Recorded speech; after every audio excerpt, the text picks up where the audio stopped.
السلام عليكم ورحمة الله وبركاته. الحمد لله رب العالمين والصلاة والسلام على سيدنا محمد وعلى آله وصحبه أجمعين. وما توفيقي إلا بالله لا حول ولا قوة إلا بالله العلي العظيم. سبحانك لا علم لنا إلا ما علمتنا إنك أنت العليم الحكيم. புனிதமிக்க இவ்விழாவின் தகுதிமிக்க தலைவர் அவர்களே, இங்கே வருகை புரிந்திருக்கின்ற கண்ணியத்திற்குரிய உலமா பெருமக்களே, அன்பார்ந்த பெரியோர்களே, இளைஞர்களே, தாய்மார்களே, புனிதமிக்க இந்நிகழ்ச்சிக்கு ஏற்பாடு செய்திருக்கின்ற போற்றுதலுக்குரிய அன்பர்களே, புனிதமான நிகழ்வில் நம்மையெல்லாம் பங்கெடுக்க செய்து நல்லதை சொல்லவும் கேட்கவும் வாய்ப்பளித்த எல்லாம் அல்ல இறைவனை போற்றி புகழ்ந்து எனதுரையை தொடங்குகின்றேன். ஜிஹாத் என்கின்ற தலைப்பின் கீழ் உரையாற்றலாம் என்று விளைகின்றேன். ஜிஹாத் அப்படிங்கிற வார்த்தைக்கு பறந்து விரிந்த பொருள் இருக்குது. சில பேர் நினைச்சுக்கிட்டு இருக்கிறாங்க ஆயுதம் ஏந்தி போராடுவது இது மட்டும்தான் ஜிஹாத் அப்படின்னு நினைச்சிட்டு இருக்கிறாங்க. இப்படி ஒரு பொருளை ஒரு குறுகிய வட்டத்துக்குள்ளே கொடுக்க நினைக்கிறாங்க. ஜிஹாதுங்கிற வார்த்தைக்கு சுருக்கமாக சொன்னா இலக்கை அடைவதற்காக மேற்கொள்ளும் முயற்சி அப்படிங்கலாம். ஆயுதம் ஏந்தி போராடுவதும் அதில் ஒன்று, அதில் கட்டுப்படும். ஆனால் அது மட்டுமே ஜிஹாத் அல்ல. குர்ஆன் பல்வேறு அறப்பணிகளுக்கெல்லாம் ஜிஹாத் என்று பெயரிடுது. நபிகள் நாயகம் ஸல்லல்லாஹு அலைஹி வஸல்லம் அவங்களும் கூட எத்தனையோ நல்ல காரியங்களுக்கெல்லாம் ஜிஹாதுங்கிற பெயரை கொடுக்கிறார்கள். ஒரு கட்டத்தில் ஒரு தோழர் நபிகள் நாயகம் ஸல்லல்லாஹு அலைஹி வஸல்லம் அவங்ககிட்ட வந்து, யார சொல்லலாம், நான் யுத்தம் செய்ய விரும்புகிறேன் அப்படின்னாங்க. நபிகள் நாயகம் ஸல்லல்லாஹு அலைஹி வஸல்லம் வந்த தோழர்கிட்ட கேட்டாங்க, உங்களுக்கு தாய் தந்தையர்கள் இருக்கிறாங்களா? ஆமாம் இருக்கிறாங்க அப்படின்னாங்க அந்த தோழர். அப்படியானால் அவர்கள் இருவர் விஷயத்தில் ஜிஹாது செய்யுங்க செல்லுங்கன்ட்டாங்க. அந்த இருவருக்கும் நீங்கள் பணிவிடை செய்யுங்கள், அதுதான் நீங்கள் செய்கின்ற ஜிஹாத். இந்த ஹதீஸ் புகாரி முஸ்லிம்ல பதிவு செய்யப்பட்டிருக்கு. நபிகள் நாயகம் ஸல்லல்லாஹு அலைஹி வஸல்லம் மேலும் சொன்னாங்க, ஜாஹிதுல் முஷ்ரிகீன் பி அம்வாலிக்கும் வ அன்ஃபுசிக்கும் வ அல்ஸனத்திக்கும், உங்களுடைய பொருளாலும் ஜிஹாது செய்யுங்க, உங்களுடைய உடலாலும் ஜிஹாது செய்யுங்க, உங்களுடைய நாவாலும் ஜிஹாது செய்யுங்க அப்படின்னாங்க. இது புகாரி முஸ்லிம்ல பதிவு செய்ய, அபூ தாவூத் நசாயில பதிவு செய்யப்பட்டிருக்கு. இப்போ நம்ம யோசிச்சு பார்க்கிறோம், உண்மையிலேயே ஆயுதம் ஏந்தி மட்டும் போரிடுவது அதுதான் ஜிஹாத் என்றிருந்தால் உங்களுடைய நாவாலும் ஜிஹாது செய்யுங்க நபிகள் நாயகம் ஸல்லல்லாஹு அலைஹி வஸல்லம் எப்படி சொல்லியிருப்பாங்க? உங்கள் பொருளாலும் ஜிஹாத் செய்யுங்க எப்படி என்று சொல்லியிருப்பாங்க. இதுல என்ன புரியுது? ஜிஹாத் என்பது பறந்து விரிந்த ஒரு பொருளை கொண்ட ஒரு வார்த்தை அப்படிங்கிறத நாம் அறிந்து கொள்றோம். இறைவன் கூட குர்ஆன்ல ஹல் அதுல்லுக்கும் அலா திஜாரத்தின் துஞ்சிக்கும் மின் அதாபின் அலீம், உங்களுக்கு ஒரு அற்புதமான வியாபாரத்தை பற்றி சொல்லி தரட்டுமா அப்படின்னு கேட்டுட்டு, தூமினூன பில்லாஹி வரசூலிஹி, நீங்கள் இறைவன் இறைத்தூதர் ஸல்லல்லாஹு அலைஹி வஸல்லம் அவர்களை ஏற்றுக்கொள்ள வேண்டும். வ துஜாஹிதூன ஃபீ சபீலில்லாஹ், இறைவனுடைய பாதையிலே ஜிஹாது செய்யணும். பி அம்வாலிக்கும், உங்களுடைய பொருளாலும், வ அன்ஃபுசிக்கும், உங்களுடைய உடலாலும் அப்படிங்கிறான். இங்கே கூட இறைவன் ஜிஹாதுங்கிற வார்த்தையை நம்முடைய செல்வத்தால் செய்கின்ற அறப்பணிகளுக்கு இறைவன் பெயரிடுகிறான். இன்னைக்கு கூட அறக்கட்டளைகள்லாம் வச்சிருக்கிறாங்க. முதியவர்களுக்கு உதவி செய்கிறது, அதே போல பெண்களுக்கு உதவி செய்வது, விதவைகளுக்கு உதவி செய்வது, கல்வி பணிக்காக உதவி செய்வது, இது போன்ற அறப்பணிகள் அறக்கட்டளைங்கிற பேரில் வச்சிருக்காங்க. அதுவும் கூட ஜிஹாத் என்று குர்ஆன் நமக்கு சொல்லி காட்டுகிறது. அதே போல ஒரு வணக்கத்தை செய்வது அதுவும் கூட ஒரு ஜிஹாது தான். நபிகள் நாயகம் ஸல்லல்லாஹு அலைஹி வஸல்லம் அவங்ககிட்ட ஆயிஷா சித்திகா ரலியல்லாஹு அன்ஹா, நாங்கள்லாம் ஜிஹாது செய்யணுமே யார சொல்லலாம் அப்படின்னு அனுமதி கேட்கிறாங்க. காரணம், ஜிஹாது செய்வது என்பது வாளெடுத்து போரிடுவது, அதற்கு மிகப்பெரிய ஒரு நன்மையும் இருக்குது. அல்லாஹ் குர்ஆன்ல சொல்லி காட்டுறான்ல, வலா தகூலு லிமன் யுக்தலு ஃபீ சபீலில்லாஹி அம்வாத், இறைவனுடைய பாதையிலே தங்களுடைய இன்னுரை நீத்த தியாகிகளை மரணித்தவர்கள் என்று சொல்லாதீர்கள். இன்னொரு இடத்துல வலா தஹ்சபன்னல்லதீன குதிலு, அவர்கள் மரணித்தவர்கள் என்று உங்களுடைய மனதால் கூட எண்ணி பார்க்காதீர்கள். பல் அஹ்யாவுன் இன்த ரப்பிஹிம் யுர்ஸகூன், காரணம் அவர்கள் உயிருடன் தான் இருந்து கொண்டிருக்கிறாங்க, இறைவனால் ரிஸ்க் வழங்கப்பட்டுக்கிட்டே இருக்கிறாங்க என்று இறைவன் சொல்றான்ல. இப்போ இவ்வளவு பெரிய சிறப்பு ஆண்களுக்கு மட்டும் தானா, பெண்களுக்கும் வேண்டும் என்று உரிமை குரல் கொடுக்கிறார்கள் ஆயிஷா சித்திகா ரலியல்லாஹு அன்ஹா. அதனால தான் கேட்குறாங்க, எங்களுக்கு அந்த ஜிஹாத் வேணும் அப்படின்ட்டு.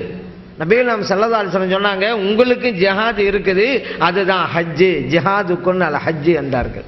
நீங்க ஹஜ்ஜு செய்யுங்க, ஜிஹாது செய்தால் என்ன நன்மைகள் கிடைக்குமோ அந்த நன்மையெல்லாம் கிடைத்துவிடும் என்றார்கள். நபிகள் நாயகம் ஸல்லல்லாஹு அலைஹி வஸல்லம் அவர்கள் சொன்ன இந்த ஹதீஸ் புகாரிலே பதிவு செய்யப்பட்டிருக்கிறது, முஸ்லிமிலும் பதிவு செய்யப்பட்டிருக்கிறது. இது என்ன புரிகிறோம்? ஒரு வணக்க வழிபாட்டை உரிய முறையிலே செய்தால் அதுவும் ஜிஹாத் என்ற பெயரை எடுக்கிறது அப்படின்னு புரிகிறோம். இன்னொரு கட்டத்தில் நபி நாயகம் ஸல்லல்லாஹு அலைஹி வஸல்லம் அவங்ககிட்ட பொதுவாக கேட்டாங்க, ஆயிஷா சித்திகா ரலியல்லாஹு அன்ஹா, அல நிசாய் ஜிஹாதுன், பெண்களுக்கும் ஜிஹாது உண்டா? நபி நாயகம் ஸல்லல்லாஹு அலைஹி வஸல்லம் பதில் கொடுத்தாங்க, உண்டு, ஜிஹாது இருக்குது, லா கிதால பிஹி, சண்டை போடாத ஜிஹாத் இருக்குது அப்படின்னாங்க. அது என்னது?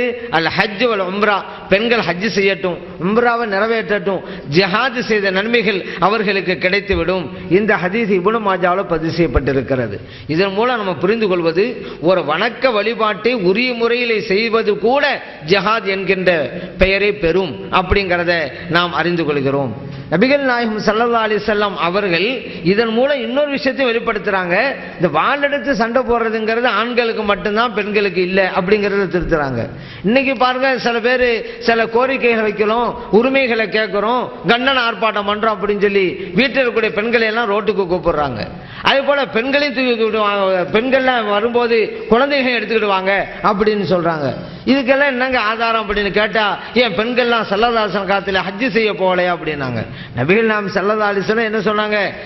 சண்டை போடுற ஜிஹாதுங்கிறது பெண்களுக்கு இல்ல, ஹஜ் செஞ்சா ஜிஹாது நன்மை கிடைக்கும் அப்படின்னு சொல்லும் பொழுது ஜிஹாது இல்லைன்னு ஆகி போச்சு. அப்ப இந்த பெண்கள் எல்லாம் இப்ப ரோட்டுக்கு இழுத்துக்கிட்டு ஹஜ்ஜுக்கு போனாங்கல்ல, யுத்தத்துக்கே போனாங்கல்ல அப்படின்னாங்க. யுத்தத்துக்கு போனாங்க பெண்கள், உண்மைதான். ஆனா எதுக்கு போனாங்க அப்படிங்கிறத பார்க்கணும்ல. நபிகள் நாயகம் ஸல்லல்லாஹு அலைஹி வஸல்லம் அவர்கள் சில பெண்களை யுத்தத்துக்கு அழைத்து சென்றார்கள். என்ன காரணம்? அதுவும் ஹதீஸ்ல தெளிவாக விளக்கம் அளிக்கப்பட்டிருக்கிறது. ஆனா அந்த தெளிவான விளக்கத்தை பார்க்காம யுத்தத்துக்கு போயிருக்காங்கல்ல பெண்கள், அதனாலதான் நாங்க பெண்கள் எல்லாம் ரோட்டுக்கு கொண்டு வந்துட்டு இருக்கிறோம் அப்படின்னு இந்த வஹாபி எல்லாம் சொல்றாங்க. யோசிச்சு பாருங்க, பெண்கள் ஏன் சென்றாங்க? உம்மு அத்தியா ரலியல்லாஹு அன்ஹா அவங்க சொல்றாங்க, நான் நபிகள் நாயகம் ஸல்லல்லாஹு அலைஹி வஸல்லம் அவங்க கூட 7 யுத்தங்களில நான் பங்கெடுத்திருக்கிறேன். என்னுடைய வேலை என்னன்னு கேட்டா, அஸ்னஉ லஹும் அத்ஆம், இந்த வீரர்களுக்கெல்லாம் சமைத்து கொடுப்பது, அது என்னுடைய வேலை. உதாவி அல் ஜர்ஹா, அது மட்டும் இல்ல, இந்த காயம் பட்டவர்களுக்கெல்லாம் மருந்து போடுறது. அகூம் அலல் அர்லா, அவங்க வீரர்கள் யாராவது நோயாளிகள் இருந்தா அவர்களுக்கு சிகிச்சை அளிப்பது, இந்த பணிகளை நான் ஆற்றினேன். இது முஸ்லிம்ல பதிவு செய்யப்பட்டிருங்க. பொதுவா ஒரு ஆள் காய்ச்சல் வச்சுக்கிறோங்க. இப்ப நம்ம எல்லாம் என்ன செய்வோம்? காய்ச்சலா இருந்தா அவருக்கு வெந்நீர் வச்சு கொடுக்கறது, அவருக்கு கஞ்சி போட்டு கொடுக்கறது, இதுவெல்லாம் நம்ம செய்வோம். இப்ப இதெல்லாம் செய்யறதுக்கு பெண்கள் வேண்டும். அதற்காகத்தான் சில பெண்களை அழைத்து சென்றார்கள். அவங்களே சொல்றாங்க, என்னென்ன வேலைகளை தான் நாங்க செஞ்சோண்டு, இதுக்காகத்தான் அழைச்சு போயிருக்கிறாங்க. பெண்களும் யுத்தத்துக்கு போனாங்க, அதனாலதான் நாங்கள்லாம் பெண்களை கண்டன ஆர்ப்பாட்டத்துக்கு கூட்டிட்டு வரோம் என்று சொல்லலாமா? ஏன் பெண்கள் அழைத்து சென்றார்கள் என்பது புரியுதா இல்லையா? பெண்களுக்கு அந்த சண்டை போடுற ஜிஹாதுங்கிறது ஒண்ணு கிடையாதுங்கிறதும் தெளிவா இருக்குதா இல்லையா? அதே போல பாருங்க, இன்னொரு ஹதீஸ்ல நபிகள் நாயகம் ஸல்லல்லாஹு அலைஹி வஸல்லம் அவர்கள் உம்மு சலைம் ரலியல்லாஹு அன்ஹா, இன்னும் சில பெண்கள், இவங்கெல்லாம் யுத்தத்துக்கு போயிருந்தாங்க. இந்த பெண்களுடைய பணிகள் என்னவென்றால், எஸ்கையனல் மா, தண்ணீர் கொண்டு கொடுப்பாங்க. இப்ப தண்ணீர் இருக்கும் கொஞ்சம் தொலைவில், அதை எடுத்து வந்து வீரர்களுக்கு கொடுக்கிற வேலை. யுதாவியனல் ஜரஹா, காயம்பட்டவர்களுக்கு மருந்து போடுவது, சிகிச்சை அளிப்பது, இது போன்ற காரியங்களை பெண்கள் செய்தார்கள். முஸ்லிமிலே பதிவு செய்யப்பட்ட ஹதீஸ். இன்னைக்கு கூட மருத்துவர்கள் டாக்டர்கள்லாம் இருக்கிறாங்கல்ல, ஆண்கள் இருக்கிறாங்க, பெண்கள் டாக்டர்கள் இருக்கிறாங்க. இந்த மாதிரி இந்த மருத்துவ முறைகள் தெரிந்தவர்கள் ஆண்கள் உண்டு, பெண்கள் உண்டு. இந்த பெண்கள்லாம் போனாக்க இது போன்ற சிகிச்சைகள், இதற்காகத்தான் அழைத்து செல்லப்பட்டார்கள், சண்டை போடுவதற்காக அல்ல. அதனால இதை வச்சுக்கிட்டு நாங்க ரோட்டுக்கு பெண்களை கூப்பிடுறோம், கண்டன ஆர்ப்பாடு கூப்பிடுறோம் என்றெல்லாம் சொல்வது மிகப்பெரிய தவறு என்கிறத நாம் புரிந்து கொள்ள வேண்டும். அந்த வாளெடுத்து சண்டை போடுறது, ஆயுதம் ஏந்தி சண்டை போடுறது பெண்களுக்கு இல்லைங்கிறது பல்வேறு ஹதீஸ்கள் இருக்குது. அஸ்மா பின்த் யஸீத் ரலியல்லாஹு அன்ஹா அவங்க நபிகள் நாயகம் ஸல்லல்லாஹு அலைஹி வஸல்லம் அவங்கள்ட்ட வர்றாங்க. யார சொல்லலாம், நீங்க ஆண்களுக்கு மட்டும் ரசூல் அல்ல, பெண்களான எங்களுக்கு சேர்த்து தான் தாங்க இறை தூதரா வந்திருக்கிறீங்க. இப்போ உங்கள்கிட்ட நான் ஒரு கேள்வி வைக்க போறேன். அது எனக்காக மட்டும் இல்ல, எனக்கு பின்னால் இருக்கிற பெண்கள் சமுதாயத்துக்காண்டி தான் ஒரு கேள்வி வைக்க போறேன். அது என்னன்னு கேட்டா, ஆண்கள் சில காரியங்களை செய்யறாங்க, பெண்களான நாங்கள் அது செய்யறது இல்லை. பெண்களுக்கு அந்த வாய்ப்பு இருக்கிறது இல்லை. ஆண்கள் தட்டி செல்கிறார்கள் அதிகமான நன்மைகளை எல்லாம். எங்களுக்கு அந்த நன்மை கிடைக்க மாட்டேங்குது. உதாரணத்துக்கு அவங்க எல்லாம் ஜிஹாதுக்கு போறாங்க சண்டை போடுறதுக்கு, எங்களுக்கு அந்த வாய்ப்பு இல்லை. ஆண்கள் எல்லாம் ஜனாசா தொழுகையை தொழுகிறார்கள், அந்த வாய்ப்பு பெண்களான எங்களுக்கு இல்லை. ஆண்கள் எல்லாம் ஜும்மா தொழுகைக்கு செல்கிறார்கள், அந்த வாய்ப்பு பெண்களான எங்களுக்கு இல்லை. ஏன் நீங்க ஆண்கள் பெண்கள் இரு சாராருக்கும் தான் இறை தூதர், நாங்கள் பெறாத நன்மைகளை எல்லாம் ஆண்கள் பெற்றுக்கிட்டு இருக்கிறாங்களே அப்படின்னு ஒரு கோரிக்கை வைக்கிறாங்க. நபிகள் நாயகம் ஸல்லல்லாஹு அலைஹி வஸல்லம் ஆச்சரியத்தோட அங்க இருந்த சஹாபா பெருமக்கள் எல்லாம் பார்க்கறாங்க. அருமை தோழர்களே, இப்படி ஒரு கேள்வி கேட்ட பெண்ணை இதுக்கு முன்னால பார்த்திருக்கீங்களா அப்படின்னாங்க. தோழர்கள் சொன்னாங்க, இல்லை யார சொல்லலாம். இப்பதான் நபிகள் நாயகம் ஸல்லல்லாஹு அலைஹி வஸல்லம் சொன்னாங்க அந்த பெண்ணை பார்த்து, நான் சொல்ற இந்த செய்தியை உங்களுக்கு பின்னால் இருக்கிற எல்லா பெண்களுக்கும் நீங்க அறிவிப்பு செய்யுங்க. என்னன்னு கேட்டா, இறைவனுக்கு கட்டுப்பட்டு நடந்து உங்களுடைய கணவருடைய கூற்றுக்கும் நீங்கள் கட்டுப்பட்டு நடந்துட்டு உங்களுடைய குழந்தைகளை நல்ல முறையில் வீட்டில் உட்கார்ந்து நீங்க வளர்த்து ஆளாக்கிட்டீங்களாக்கா ஆண்கள் பெறுகிற எல்லா நன்மைகளையும் நீங்கள் பெறுகிறீர்கள். ஆண்கள் எல்லாம் ஆயுதம் மேந்தி போர் புரிந்தால் தான் அந்த நன்மை கிடைக்கும். ஆனா நீங்க வீட்டுக்குள்ள இருந்துகிட்டு அந்த நன்மை உங்களுக்கு கிடைச்சிக்கிட்டே இருக்கும். ஆண்கள் எல்லாம் ஜனாசா தொழுகையில கலந்து கொண்டாதான் நன்மை கிடைக்கும், ஜும்மா தொழுகையில கலந்து கொண்டாதான் நன்மை கிடைக்கும். ஆனா நீங்க வீட்டில் இருந்துகிட்டே ஜும்மாவோட நன்மை பெற்றுறீங்க, ஜனாசா தொழுகை நன்மை உங்களுக்கு கிடைச்சிருது, இவ்வளவு நன்மை உங்களுக்கு இருக்கிறதுன்னு சொல்லுங்க. அந்த அஸ்மா ரலியல்லாஹு அன்ஹா அல்லாஹ் அக்பர் என்று சொல்லிக்கிட்டு திரும்பி சொன்னார்கள் மகிழ்ச்சியோடு. முஸ்லிம்லே பதிவு செய்யப்பட்ட ஹதீஸ். இதுல இருந்து நம்ம இன்னொரு விஷயம் புரியுறோம், இந்த பெண்கள்லாம் ஜும்மாவுக்கும் வராம இருந்திருக்கிறாங்க அப்படின்னு. ஆனா இன்னைக்கு பெண்களும் பள்ளிக்கு வரணும் அப்படி கூப்பிட்டுக்கிட்டு இருக்கிறாங்க. அவங்க ஸல்லல்லாஹு அலைஹி வஸல்லம் காலத்தில் பெண்கள் தொழுதார்களே அப்படின்னு சொல்லிட்டு இருக்கிறாங்க. ஸல்லல்லாஹு அலைஹி வஸல்லம் அவர்கள் பெண்கள் பள்ளிக்கு வருவது நல்லதல்ல என்பதைத்தான் அவருடைய காலத்திலேயே விலக்கி இருந்தார்கள். வீட்டிலே தொழுவதை தான் பெண்கள் நல்லதுன்னு சொன்னாங்க. அது காரணம் என்ன, ஒரு தடவை தொழு வச்சுக்கிட்டு இருக்கிறாங்க, ஒரு குழந்தை சத்தம் கேட்ட உடனே அழுகனுடைய சத்தம் கேட்குது, மலமலன்னு தொழில் முடிச்சு விட்டாங்க. சொன்னாங்க சீக்கிரம் போங்க, குழந்தைனுடைய அழுகு சத்தம் கேட்டது, அதனால தான் சீக்கிரம் முடிச்சுட்டேன்னாங்க. இதெல்லாம் புரிஞ்சுக்கிட்டு தான் பெண்களுக்கு வீட்டு வேலை இருக்கும், குழந்தைகள் இருப்பாங்க, அதெல்லாம் விட்டு பள்ளிக்கு வந்தாக்கா பள்ளியில இவங்க இருப்பாங்க, இவருடைய உள்ளமெல்லாம் வீட்டில் உட்காந்துக்கிட்டு இருக்கும். அப்ப என்ன பிரயோஜனம், தொழுகையாவா இருக்கும். அதனால வீட்டிலே தொழுங்க, தூய்மையோடு தொழுங்க, நீ ஓர்மையோடு தொழுங்க, அதுதான் நல்லது. பள்ளிவாசல் உட்கார்ந்துக்கிட்டு உங்களுடைய எண்ணத்தை எல்லாம் வீட்டில் வச்சு தொழுதா தொழுகையா இருக்காது, வீட்டில் தொழுங்க அப்படின்னாங்க. நபிகள் நாயகம் ஸல்லல்லாஹு அலைஹி வஸல்லம் பெண்கள் வீட்டுக்கு வீட்டில் தொழுவதா நல்லது, பள்ளிக்கு வருவது நல்லதல்ல அப்படிங்கிறதுனால தான் ஆயிஷா சித்திகா ரலியல்லாஹு அன்ஹா ஒரு நாளாவது மஸ்ஜித் நபவிக்கு ஜமாத்தா தொழுதாங்க, ஜும்மா தொழுதாங்க அப்படிங்கிற ஹதீஸை நம்ம பார்க்க முடியலையங்க. ஒரு ஹதீஸ் கூட இப்படி கிடையாது. இன்னும் சொல்ல போனா ஆயிஷா சித்திகா ரலியல்லாஹு அன்ஹாவுடைய வீடு எங்க இருக்குது, மஸ்ஜித் நபி ஒட்டி தான் இருக்குது. இந்த வீட்டுக்கும் பள்ளியாசலுக்கும் இடையில ஒரு சுவர் தான், சுவரை தாண்டிட்டா பள்ளியாசம் வந்துடும், பள்ளியாசல இருந்து சுவரை தாண்டி வந்தா வீடு வந்துடும். இவ்வளவு பக்கத்துல இருந்துகிட்டும் ஆயிஷா சித்திகா ரலியல்லாஹு அன்ஹா பள்ளிக்கு போய் தொழுவல. ஒரு ஹதீஸை காட்ட முடியாது ஆயிஷா சித்திகா ரலியல்லாஹு அன்ஹா ஜமாத்தா தொழுதாங்க பள்ளிவாசல்ல, ஆயிஷா சித்திகா ரலியல்லாஹு அன்ஹா ஜும்மா தொழுதாங்க பள்ளியாசல்ல, ஒரு ஹதீஸை காமிக்க முடியாது. வீட்டை ஒட்டி இருக்கிறது பள்ளியாசல். ஏன் போகல ஆயிஷா சித்திகா ரலியல்லாஹு அன்ஹா? நபிகள் நாயகம் ஸல்லல்லாஹு அலைஹி வஸல்லம் விரும்பலையில, பெண்கள் வீட்டில் தொழுவதுதான் சிறந்தது என்று தெளிவாக சொல்லிவிட்டார்கள். அபூ தாவூதில் பதிவு செய்யப்பட்ட ஹதீஸ். அதனாலதான் பெண்கள் எல்லாம் வீட்டிலே தொழுதார்கள். அதனாலதான் இவங்களும் கேட்கிறாங்க, ஆண்கள்லாம் ஜும்மா தொழுகிறாங்களே, ஆண்கள்லாம் ஜனாசா தொழுகிறாங்களே, பெண்களான எங்களுக்கு இல்லைன்னு கேள்வி கேட்கிறாங்க. இதே என்ன வழங்குது, பெண்கள்லாம் வீட்டில் தொழுது இருக்காங்க, பெண்கள் ஜும்மாவுக்கு செல்லாவிட்டாலும் அந்த நன்மை கிடைத்து விடுகிறது பெண்களுக்கு என்று நபிகள் நாயகம் ஸல்லல்லாஹு அலைஹி வஸல்லம் சொல்றாங்க. இப்ப இதில் நம்ம என்ன புரியுறோன்னு கேட்டா, அந்த பெண்கள் வாளெடுத்து ஆயுதமேந்தி போர்வது என்பது மார்க்கத்தில் இல்லை. அவங்க யுத்தத்துக்கு சென்றதெல்லாம் உணவு சமைப்பதற்காக, காயம்பட்டவர்களுக்கு மருந்து போடுவதற்காக, நோயாளியா இருந்தால் சிகிச்சை பண்ணுவதற்காக, இது போன்ற பணிகளுக்காக அழைத்து செல்லப்பட்டார்கள் என்பதை நாம் அறிந்து கொள்ள வேண்டும்.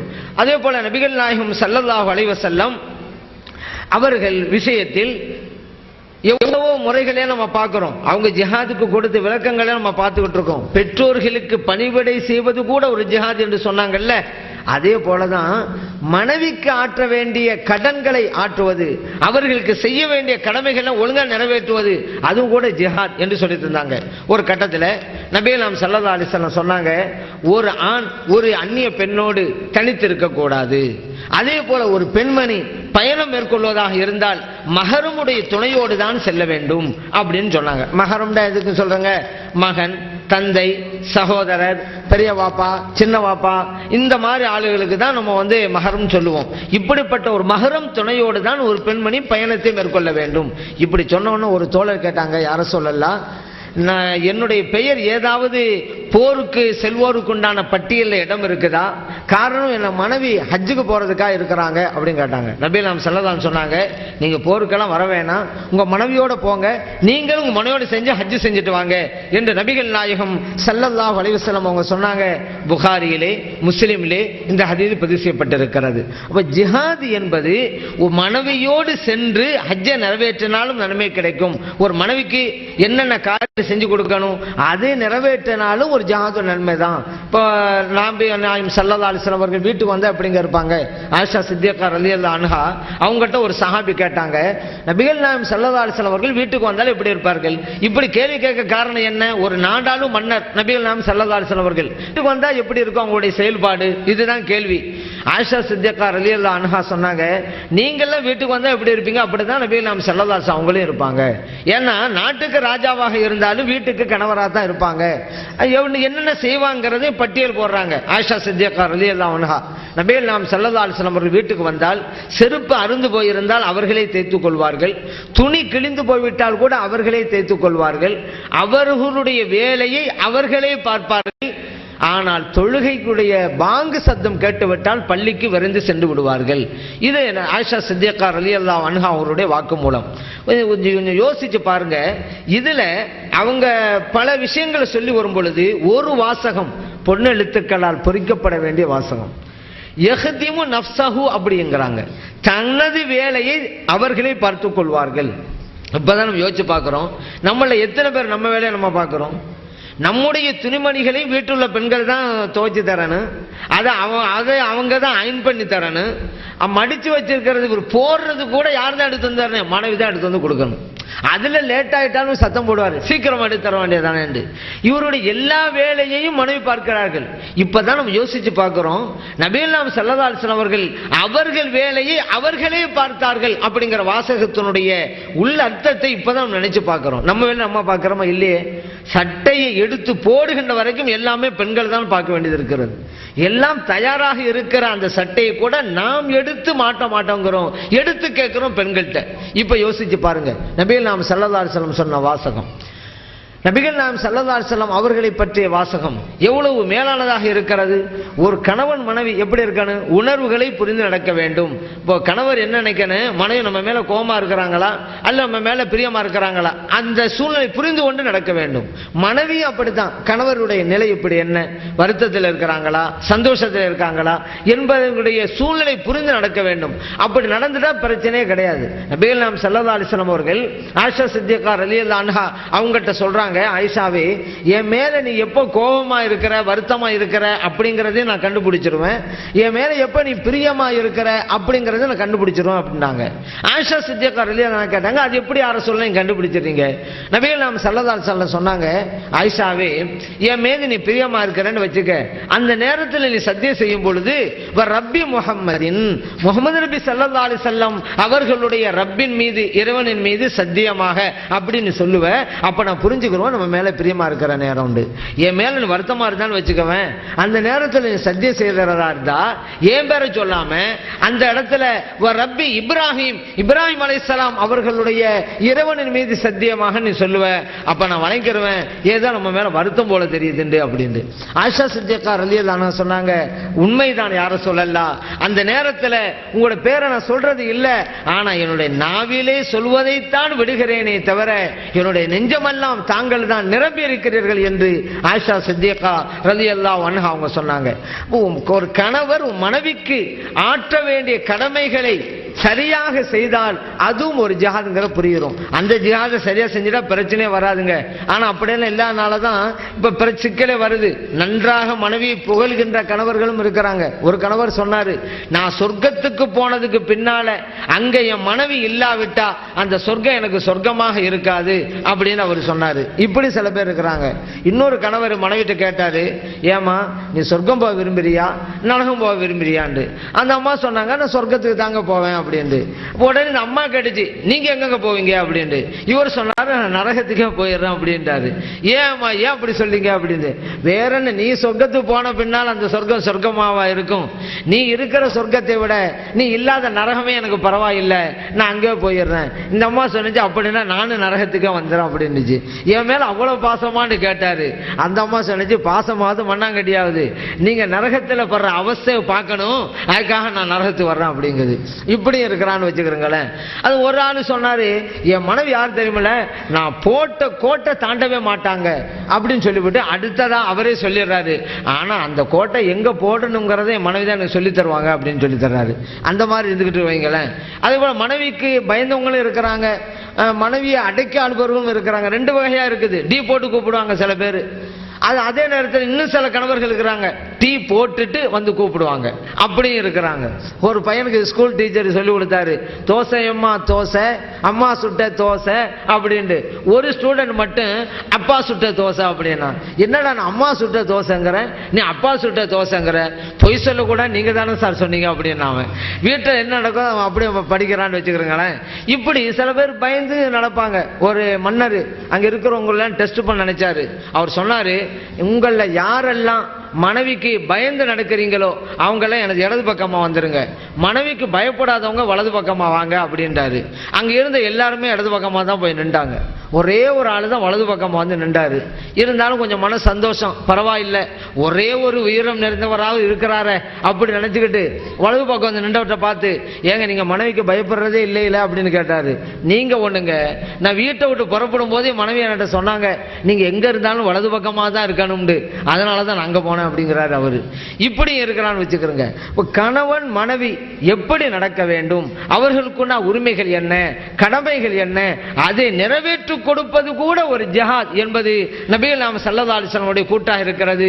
அதனாலதான் நீங்க ஆயுதம் ஏந்தி நடக்கின்ற ஜிஹாதுக்கு வர வேணாம், உங்கள் மனைவியோடு சென்று ஹஜ்ஜை நிறைவேற்றுங்க, அது ஜிஹாத் என்று நபிகள் நாயகம் ஸல்லல்லாஹு அலைஹி வஸல்லம் அவர்கள் சொல்லித் தருகிறார்கள்.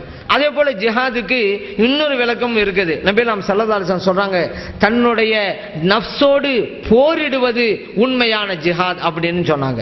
நல்ல விஷயத்துல ஒரு வணக்க வழிபாடு செய்ய நினைப்போம், ஒரு அலர்ச்சி வரும், ஒரு மாச்சம் வரும், எழுந்துக்கணும், அப்புறம் ஒது செய்யணும், அப்புறம் தொழுவணுமே, நாளைக்கு பார்த்துக்கலாம்னு உட்கார்ந்துருவாரு. இங்கே தான் இவருடைய போராட்டம் தேவைப்படுகிறது. தன்னுடைய ஆத்மாவோடு போரிட்டு வென்று தொழுகையை நிறைவேற்ற வேண்டும். இதுதான் இதுவும் ஒரு வகையான ஜிஹாத். ஒரு கட்டத்தில் நபிகள் நாயகம் ஸல்லல்லாஹு அலைஹி வஸல்லம் யுத்தத்திலிருந்து வர்றாங்க. அந்த நேரத்தில் சொன்னாங்க தோழர்களை பார்த்து, நம்ம சின்ன யுத்தத்தில் இருந்து பெரிய யுத்தத்துக்கு போறோம். ரஜஅனா மினல் ஜிஹாதில் அஸ்கர் இலல் ஜிஹாதில் அக்பர். சின்ன யுத்தம் தான் இப்ப நம்ம செஞ்சோம், மிகப்பெரிய யுத்தம் நம்ம செய்ய போறோம் அப்படின்னாங்க.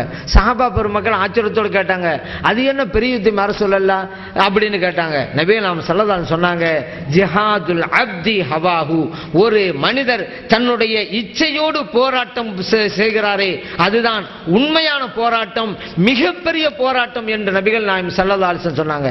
ஏன்னா ஒரு களத்துல ஒரு எதிரியோட போரிடணும் வச்சுக்கிறோங்க, வெற்றியோ தோல்வியோ அதோட முடிஞ்சு போயிடும். ஆனா நஃப்ஸோடு போரிடுவது அப்படி அல்ல. இப்போ ஒரு போராட்டம் நடக்கும், அதுல வென்றுடுவோம், அடுத்த போராட்டம் வந்துடும், அதுல வென்றோன்னு வச்சுக்கிறோங்க, அடுத்த போராட்டம். நாம் இருக்கிற வரைக்கும் அந்த நஃப்ஸுடைய போராட்டம் இருந்து கொண்டே இருக்கும். அதனாலதான் நபிகள் நாயகம் ஸல்லல்லாஹு அலைஹி வஸல்லம் சொன்னாங்க, மிகப்பெரிய போராட்டம் என்பது உங்களுடைய ஆத்மாவோடு நீங்கள் போரிடுவதுதான் என்பதையும் நபிகள் நாயகம் ஸல்லல்லாஹு அலைஹி வஸல்லம் அவர்கள் சொல்லி காட்டினார்கள். இப்ப இதிலிருந்து நாம் அறிந்து கொள்வது, ஜிஹாத் என்கின்ற வார்த்தைக்கு பல்வேறு வகையான விரிந்த பொருள் இருக்கிறது என்பதை நாம் அறிந்து கொள்கிறோம். பொதுவாக சாதாரணமாகவே சில உதாரணங்கள் இருக்கும், அதுக்கே பல விளக்கங்கள் கொடுக்கிறாங்கல்ல. அப்போ ஒரு வார்த்தைக்கு பல மீனிங் இருக்கத்தானங்க செய்யும். எல்லா மொழியிலும் இருக்குது, ஒரு வார்த்தைக்கு பல பொருள் அப்படிங்கிறது எல்லா லாங்குவேஜிலும் இருந்துகிட்டு தான் இருக்குது. வாசகமா சொல்லப்படக்கூடியதுல பல விளக்கம் கொடுக்கிறாங்கல்ல. ஒரு ஆள் சொன்னாரு, ஊரார் வீட்டு பிள்ளையை ஊட்டி வளர்த்தால் தன் பிள்ளை தானே வளரும். இப்ப இதுக்கு நம்ம எல்லாம் வழங்கி வச்சுக்கிறது என்ன அப்படின்னு கேட்டா, பிறருக்கு நம்ம உதவி செஞ்சா இறைவன் நமக்கு உதவி செய்வான். அடுத்தவருடைய பிள்ளைக்கு நீங்க உதவி செஞ்சா உங்க பிள்ளைக்கு உதவி செய்ய இறைவன் ஒன்றை ஏற்படுத்துவான் அப்படிங்கறத இதோட மீனிங். இப்படிதான் நம்ம வழங்கி வச்சிருக்கிறோம். ஆனா ஒரு ஆள் விளக்கம் கொடுத்தாரு, அப்படி இல்லை. அது அர்த்தம், ஒரு கணவன் தன்னுடைய மனைவிக்கு உணவு கொடுத்து கொடுத்து ஊட்டி வளர்க்கிறாரு. அந்த மனைவி கர்ப்பமா இருக்கிறாங்க. கர்ப்பமா இருக்கிற மனைவிக்கு பழங்களை கொடுக்கிறாரு, சத்துள்ள பொருளை எல்லாம் கொடுக்கிறாரு, ஊட்டி ஊட்டி வளர்க்கிறாரு. ஆனா அந்த மனைவி யாரு? இன்னொரு ஆளுடைய மகள் தான். இன்னொரு ஆளுடைய மகளை இவர் ஊட்டி ஊட்டி வளர்க்கிறாரு. ஊரார் வீட்டு பிள்ளையை ஊட்டி வளர்த்தால் அவள் வயிற்றுக்குள்ளே இருக்கிற இவரது குழந்தை தானே வளர்கிறது. ஊரார் வீட்டு பிள்ளையை ஊட்டி வளர்த்தால் தன் பிள்ளை தானே, இவருடைய குழந்தை தானே அங்க இருக்குது, அது தானே வளர்ந்துகிட்டு இருக்கு அப்படின்னு ஒரு விளக்கம் கொடுத்தாருன்னு வச்சுக்கிறீங்களேன். அதே போல பாருங்க, இருக்க இடம் கொடுத்தால் இருக்கிற மடத்தை பிடிங்கிடுவான் அப்படி நம்ம கேள்விப்பட்டிருக்கோம். அப்படின்னா என்ன? போனா போயிட்டு போதுன்னு கொஞ்சம் இடம் கொடுத்தா அவன் கடைசியில் நம்ம வெளியே தள்ளி விட அவன் உட்காந்துக்கிடுவான் அப்படின்னு தான் வழங்கி வச்சிருக்கிறோம். ஆனா இதுக்கு இன்னொரு ஆள் வேற ஒரு விளக்கம் கொடுத்தாரு. என்ன தெரியுமா அர்த்தம்?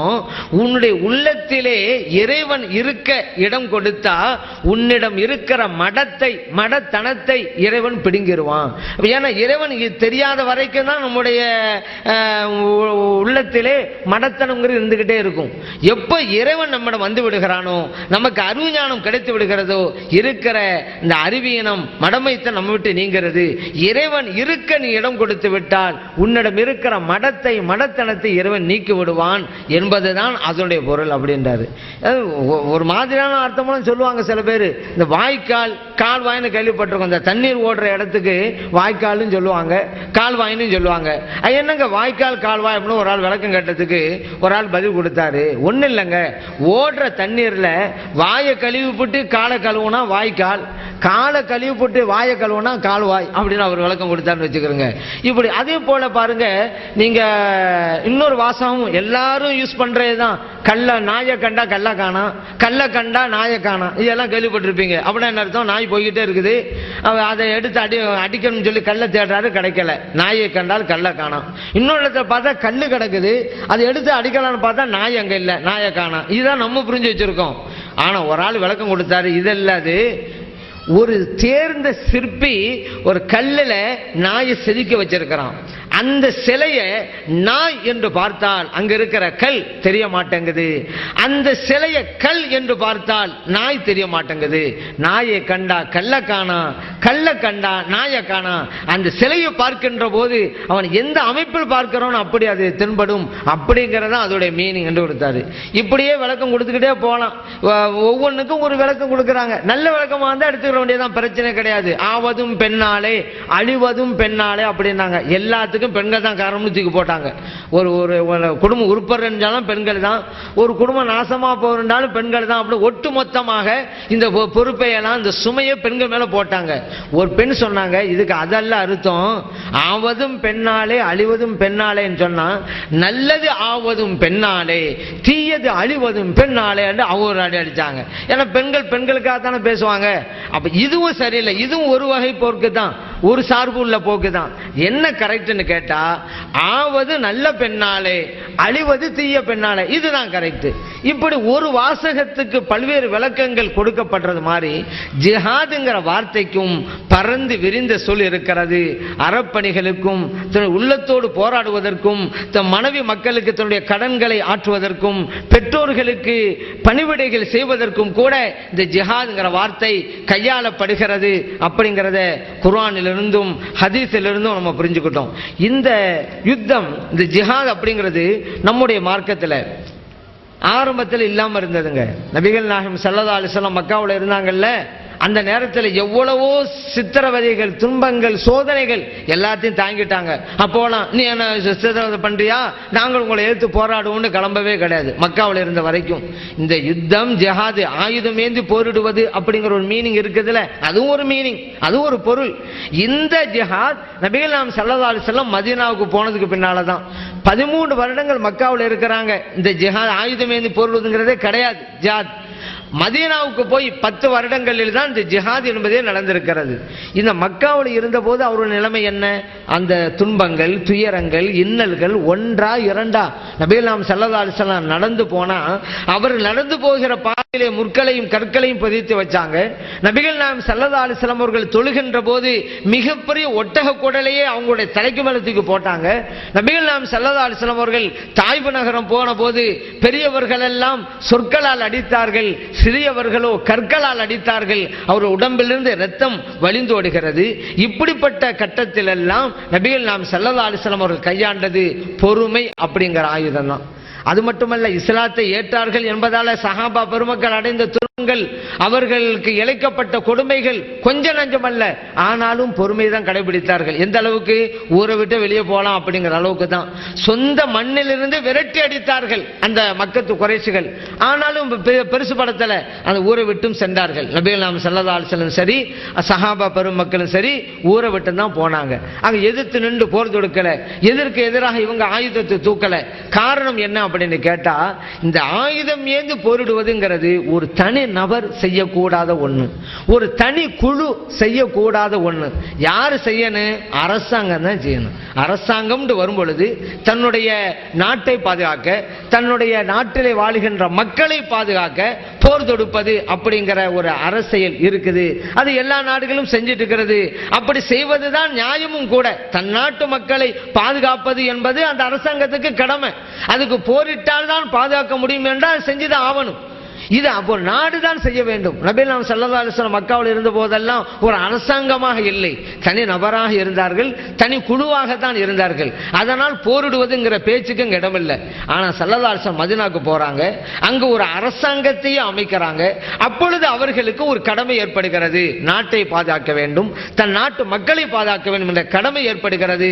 அந்த கடமையினுடைய வெளிப்பாடாகத்தான் அவர்கள் ஜிஹாதிலே போராட்டத்திலே இறங்குகிறார்கள். அதுவும் கூட இறைவனுடைய ஆணையின் பிரகாரம். இறைவன் ஆரம்பத்தில் என்ன சொல்லியிருந்தான்? மக்காவில் இருந்த போதெல்லாம் இறைவன் சொன்னது என்ன தெரியுமில்ல? ஃபஸ்பிர் கமா சபர உலுல் அஸ்மி மினர் ருசுலி. நபிகள் நாயகம் ஸல்லல்லாஹு அலைஹி வஸல்லம் அவர்களே, உங்களுக்கு சிரமம் வருது, கொடுமைகள்லாம் இழைக்கப்படுது, சித்திரவதைகள் செய்யப்படுது, உண்மைதான், பொறுமையாயிருங்க. ஏன்னா இதுக்கு முன்னால இருந்தாங்கல்ல இறை தூதர்கள், அவங்களும் அப்படிதான் பொறுமையா இருந்தாங்க, அதுவும் நீங்களும் பொறுமையா இருந்திருங்க, அல்லாஹ் அப்படிதான் சொன்னான். அதே நேரத்தில் நபிகள் நாயகம் ஸல்லல்லாஹு அலைஹி வஸல்லம் அவர்கள் மதீனா சென்று அங்க ஒரு அரசை நிறுவியதற்கு பின்னாலே இறைவன் சொன்னது, வகாத்திலு ஃபீ சபீலில்லாஹ் அல்லதீன யுகாத்திலுனகும். நீங்க ஒரு அரசாங்கம் ஆயிட்டீங்க, இனிமே நீங்க உங்கள்கிட்ட யாராவது போர் தடுத்தால் கை கட்டிக்கிட்டு வாய்ப்புகளை இருக்கக்கூடாது. நாட்டு மக்களை பாதுகாக்கிற கடமை இருக்குது. அதனால உங்களோடு யார் போரிடுகிறார்களோ அவர்களோடு நீங்களும் போரிடுங்கள் அல்லாஹ்வுக்காக. ஆனா அங்கே இறைவன் ஒரு செக் வைக்கிறான். என்ன? வலா தாத்தது, வரம்பு மீறக்கூடாது. யார் சண்டைக்கு வர்றாங்களோ அவங்க சண்டைக்கு போங்க, ஆனா வரம்பு மீறாம இருக்கணும். இன்னல்லாஹ லா யுஹிப்புல் முஅ்ததீன். காரணம், வரம்பு மீறக்கூடியவர்களை இறைவன் நேசிக்க மாட்டான் அப்படி சொல்றான்.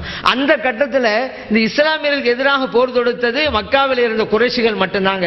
அதனாலதான் இறைவன் சொல்றான், உங்களோடு யார் சண்டைக்கு வர்றாங்களோ அவங்களோட நீங்களும் சண்டைக்கு போங்க. அதோட அப்ப குறைஷிகள் மட்டும்தான் தெரியுது. அப்ப அரபி நாட்டிலே குறைஷிகள் அல்லாத பல்வேறு இனங்கள் அக்கம் பக்கத்துல வாழ்ந்துகிட்டு இருக்கிறாங்க, அவங்களோட சண்டைக்கு போக கூடாது, குறைஷிகளோடு மட்டும்தான். ஏன்? இறைவன் சொன்னது, யார் உங்களிடம் போர் தொடுக்கிறார்களோ அவர்களோடு தான், குறைஷிகள் தான் போர் தொடுக்கிறார்கள். அதனால அப்படி சட்டத்தை போட்டான். பிறகு இந்த குறைஷ் என்ன செஞ்சாங்க? நம்ம மட்டும் தனியா நின்றா இந்த முஸ்லிம்கள் எல்லாம் எதிர்க்க முடியாது அப்படின்னு நினைச்சுக்கிட்டு அக்கம் பக்கத்தில் உள்ளவங்களை எல்லாம் துணைக்கு ஆள் சேர்த்தாங்க.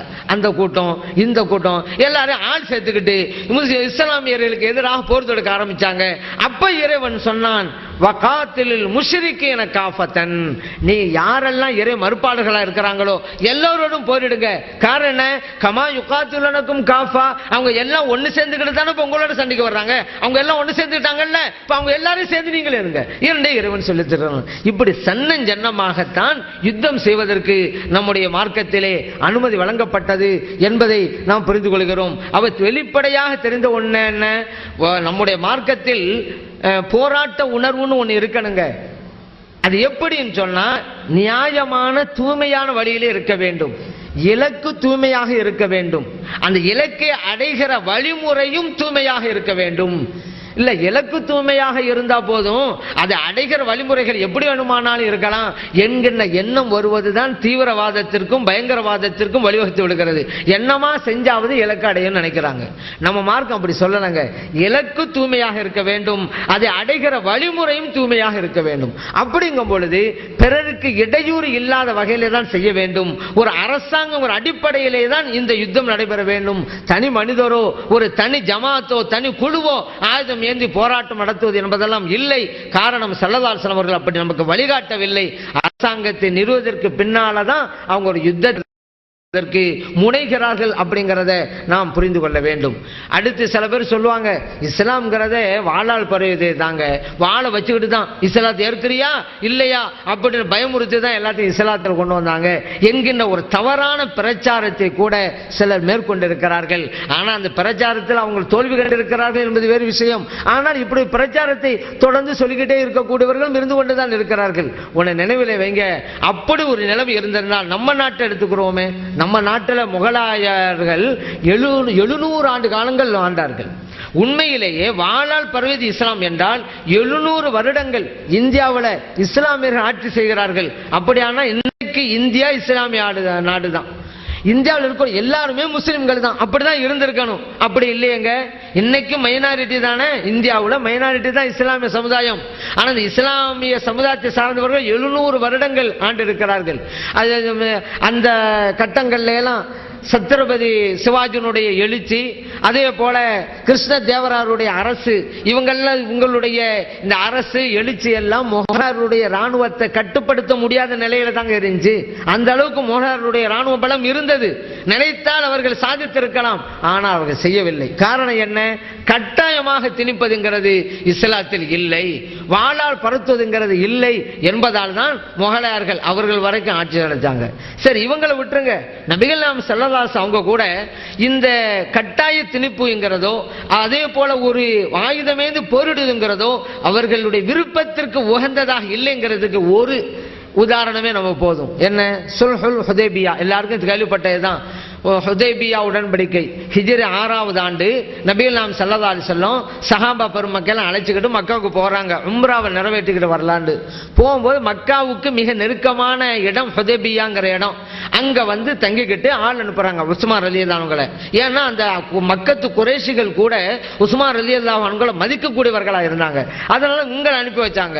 இவங்க போய் சொன்னாங்களா, உம்ரா நிறைவேற்ற வந்திருக்க அனுமதித்தாங்க.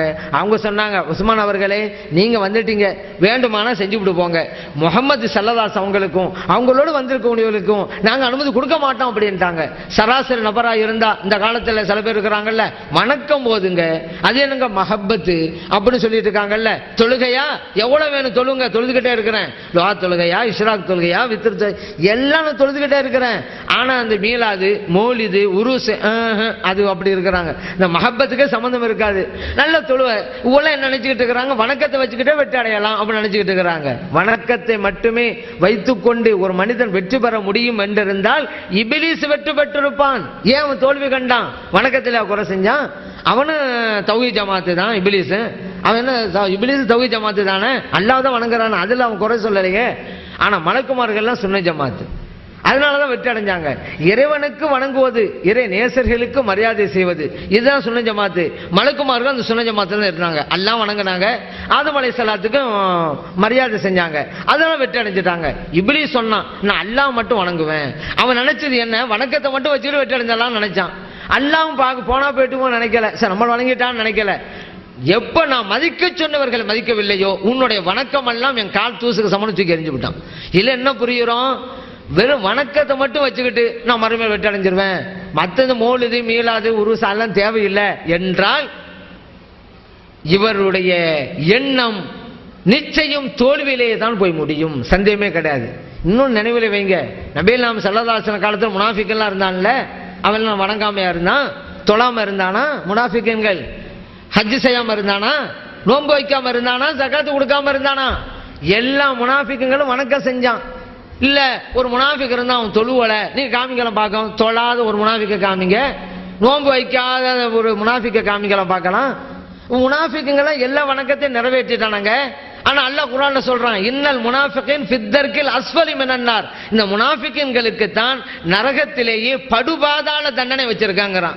நல்லா தான் வணங்கறான், அவனுக்கு அல்லாஹ் தண்டனை வைக்கணும். இதுல என்ன புரியுது? வணக்கத்தை மட்டும் வச்சு என்னட வெற்றி பெற முடியாது. என் நேசர் மதிக்கணும். அல்லாஹ்வுடைய ரசூல் ஸல்லல்லாஹு அலைஹி வஸல்லம் அவங்கள மதிக்கல முனாஃபிக். அதனால தான் அவனுக்கு தோல்வி. வணக்க வழிபாட்டில் எந்த குறையும் கிடையாது, நல்லா தொழுகை வணக்கமெல்லாம் இருந்துச்சு. அல்லாஹ்வுடைய ரசூல் விஷயத்துல தான் இப்போ பிரச்சனை. அவன் அல்லாஹ்வுடைய ரசூலை மதிக்கல, அதனால அவன் தோல்வி. இப்போ இங்குதிலே நம்ம என்ன புரிகிறோம், அல்லாஹ்வை வணங்கணும், இறை நேசர்களையும் மதிக்க வேண்டும், அதுதான் ரொம்ப முக்கியம். இப்ப நபிகள் நாயகம் ஸல்லல்லாஹு அலைஹி வஸல்லம் அவர்களால் அனுப்பப்பட்ட உஸ்மான் ரலியல்லாஹு அன்ஹு என்ன சொன்னாங்க அந்த இடத்துல, அந்த மக்கத்து குறைஷிகளை பார்த்து, என்ன அவங்க இல்லாம நான் செய்யறதா, எனக்கு இந்த உம்ராவுடைய வணக்கம் முக்கியம்தான், ஆனா அதை விட முக்கியம் எனக்கு இந்த வணக்கத்தை சொல்லி தந்த நபிகள் நாயகம் ஸல்லல்லாஹு அலைஹி வஸல்லம் அவர்கள், அவங்க இல்லாம நான் இது செய்யறதா மாட்டேன்ட்டான் உஸ்மான் ரலியல்லாஹு அன்ஹு. சரி, இதுக்கு பிறகு அவங்க கைது பண்ணாங்க, பிரச்சனை வந்து கடைசியில் ஒரு ஒப்பந்தமே நடக்குதுங்க.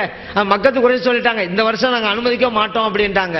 நபிகள் நாம் ஸல்லல்லாஹு அலைஹி வஸல்லம் நினைச்சிருந்தா நாங்கள் மீறி வருவோம், உம்ராவை செய்வோம், முடிஞ்சா தடுத்துக்கிறங்கன்னு வந்திருக்க முடியுங்க. அவ்வளவு ஆயுத பலமும் இருக்கிறது, ஆள் பலமும் இருக்கிறது, அவ்வளவு வெற்றிகரமாக எதை சாதிக்க முடியும் சூழ்நிலை வந்து இருந்திருக்கிறாங்க. மக்கத்து மக்களால் எதிர்கொள்ள முடியாது. ஏன்னா 1000க்கும் மேற்பட்ட ஏறத்தாழ 1500 பேர் இருக்கிறாங்க. சஹாபா பெருமக்கள்லாம் உள்ளுக்கு நுழைஞ்சிருக்கலாம். ஆனா ஸல்லல்லாஹு அலைஹி வஸல்லம் ஏன் அதை விரும்பல, கொஞ்ச நேரமாவது யுத்தம் நடைபெறும், அங்க இரத்தம் சிந்த வேண்டிய சூழ்நிலை வரும், தேவையில்லை என்று அவர் திரும்பச் செல்கிறார்கள். அப்போ உடன்படிக்கை என்ன தெரியுமில்ல, மக்கத்து குறைஷி எல்லாம் சொன்னாங்க, இந்த வருஷம் நீங்க உம்ரா செய்யக்கூடாது, திரும்ப போயிட வேண்டியதுதான், வேண்டுமானால் நீங்க அடுத்த வருஷம் வந்து கொள்ளுங்க. உடன்படுறாங்க நபிகள் நாயகம் ஸல்லல்லாஹு அலைஹி வஸல்லம் அவர்கள். ரெண்டாவது என்ன தெரியுமில்ல, எங்கள்ல யாராவது ஒரு ஆள் உங்ககிட்ட வந்துட்டா நீங்க என்ன எங்கிட்ட ஒப்படைச்சிடணும், ஆனா உங்கள்ல இருந்து யாராவது எங்கிட்ட வந்தா நாங்க உங்கள்கிட்ட ஒப்படைக்க மாட்டோம். இது ஒரு சார்பு நிலை. ஆனாலும் ஒப்புக்கொள்கிறார்கள் நபி நாம் ஸல்லல்லாஹு அலைஹி வஸல்லம் அவர்கள். சஹாபா பெருமக்களுக்கெல்லாம் சரியான வருத்தம், சில பேருக்கு கோபம். நம்ம ஸல்லல்லாஹு அலைஹி வஸல்லம் அவங்ககிட்டே கேட்குறாங்க, யார சொல்லலாம், நம்ம சத்தியத்தில் தானே இருக்கிறோம், ஆமா, நம்ம உண்மையான மார்க்கத்தில் தானே இருக்கிறோம், ஆமா, அப்பயே நீங்க இந்த அளவுக்கு நாம் அவர்களுக்கு பின்தள்ளி நடக்க வேண்டும், கீழ்ப்பணிய வேண்டும் எல்லாரும் கேட்கிறாங்க. ஸல்லல்லாஹு அலைஹி வஸல்லம் அவங்களுக்கு தெரியும் ஏன் இது நடக்குதுன்னு, பின்னால் ஒரு வெற்றி வரப்போகிறது, அது ஒரு விஷயம். ஏன் ஸல்லல்லாஹு அலைஹி வஸல்லம் அவர்கள் வெளிப்படையிலே இதுக்கு உடன்படுகிறார் என்றால், சிறிது நேரம் நடக்கிற யுத்தத்திலே யாரும் இரத்தம் சிந்த தேவையில்லை என்பதால் தான் திரும்பி செல்கிறார்கள். பன்னூற்றுக்கணக்கான மைல்ல வந்தாச்சுங்க. இப்ப நம்மள மாதிரி கார் பஸ்ல போல நடந்து வர்றது, வாகனத்தில் வர்றது, ஆனாலும் திரும்பி செல்கிறார்கள். காரணம் என்ன, அங்கே ஒரு யுத்தம் நடக்க வேண்டாம் என்பதால் தான். ஸல்லல்லாஹு அலைஹி வஸல்லம் அவர்கள் அமைதியைத்தான் விரும்பி இருக்கிறார்கள். இந்த சண்டை சச்சரவு யுத்தமெல்லாம் விரும்பினதே இல்லை.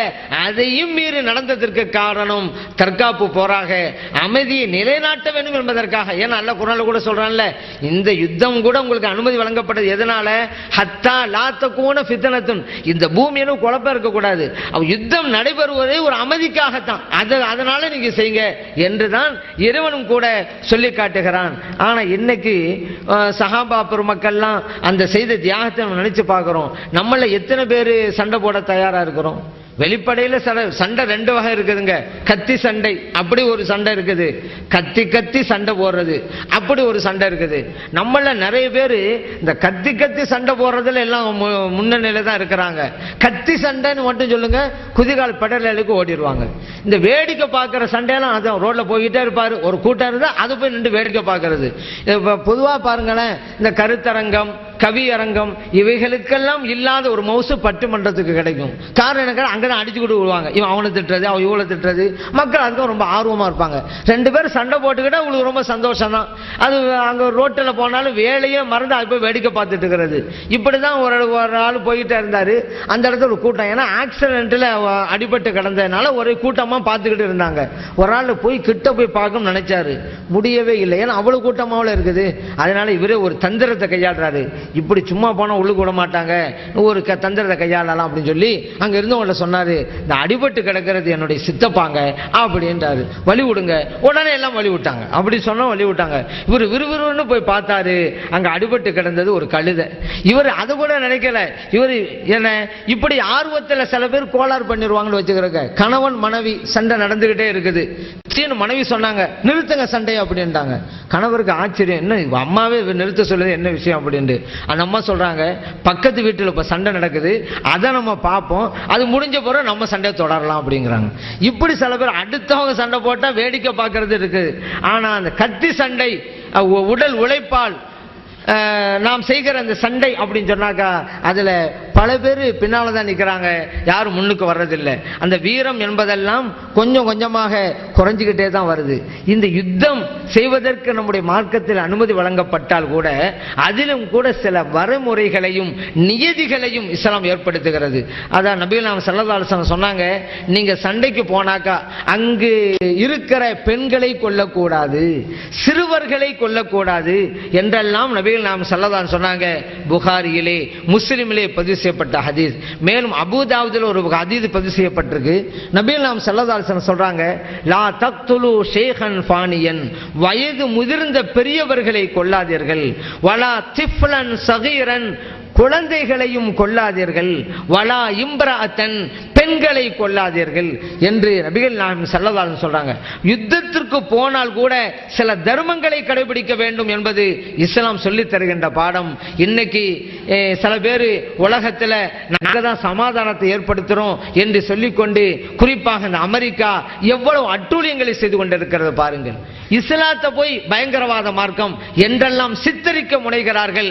அந்த மேற்கத்தியர்கள் குறிப்பாக இந்த அமெரிக்கா எவ்வளவு பெரிய காட்டு மிராண்டித்தனமான செயல் எல்லாம் ஈடுபடுது நம்ம பார்த்துக்கிட்டு தானே வர்றோம். இப்ப ஈராக்கிலே எடுத்துக்கிறங்களேன், இந்த ஈராக்கில் இந்த அமெரிக்காவுடைய ராணுவம் போனதுக்கு பின்னால எத்தனை குழந்தைகள் மடிந்திருக்கிறார்கள், அப்பாவிகள் இழந்திருக்கிறார்கள், பெண்கள் எல்லாம் தங்களுடைய உயிர்களை நீத்திருக்கிறார்கள். இதுதான் தர்மமா? இதுதான் நீதமா? இதுதான் மனித நேயமா? இதுதான் மனித உரிமையை மதிப்பதா? இப்படி ஒரு பேரை வச்சுக்கிட்டு தானங்க பெரிய அட்டூழியமும் அநியாயமும் இந்த அமெரிக்கா செஞ்சுக்கிட்டே இருக்குது. ஜெனீவா ஒப்பந்தம் சொல்லிக்கிறது. கைதிகளை எப்படி நடத்துவது, அதாவது இந்த அமெரிக்கா புரியுதா? சமீபத்தில் நம்மெல்லாம் கேள்விப்பட்டதானே, ஈராக்கில் பிடிக்கப்பட்ட இந்த கைதிகளை எவ்வளவு அசிங்கப்படுத்துறதுக்கு ஒரு அற்புதமான திட்டத்தை வகுத்தாங்க. என்ன திட்டம்? அறிவொளி திட்டம்னு இன்னைக்கு நம்ம பேசிக்கிட்டு இருக்கிறோம்ல, அது 1400 ஆண்டுகளுக்கு முன்னாலேயே இந்த அகிலத்திற்கு அறிமுகப்படுத்தினார்கள் நபிகள் நாயகம் ஸல்லல்லாஹு அலைஹி வஸல்லம் அவர்கள். என்ன திட்டம் தெரியுமா? அந்த கைதிகளில் ஒவ்வொருவரும் மதீனாவில் இருக்கக்கூடிய சிறுவர்களுக்கு எழுத படிக்க, 10 சிறுவர்களுக்கு எழுத படிக்க கற்றுக் கொடுத்துட்டு அவங்க விடுதலை வாங்கி போயிடலாம் அப்படின்னாங்க. அதன் பிறகு அந்த மாதிரி கற்றுக் கொடுத்தாங்க. அந்த கைதிகள் எல்லாம் விடுதலை வாங்கி சென்றார்கள். இப்படிப்பட்ட அற்புதமான திட்டத்தை கைதிகள் விஷயத்தில் நடத்தி காட்டினார்கள். கைதிகளை எல்லாம் ஆசிரியர்களாக மாற்றி காண்பித்தார்கள். அதுதான் இஸ்லாம்ங்கிறது. ஆனா இன்னைக்கு ஈராக்கில் போர் கைதிகளை எல்லாம் அவமானப்படுத்துகிறார்கள். சொல்லி காட்டும் மேடையெல்லாம் சொல்ல முடியாது. எப்படிங்க அவமானம் சொல்ல முடியாது?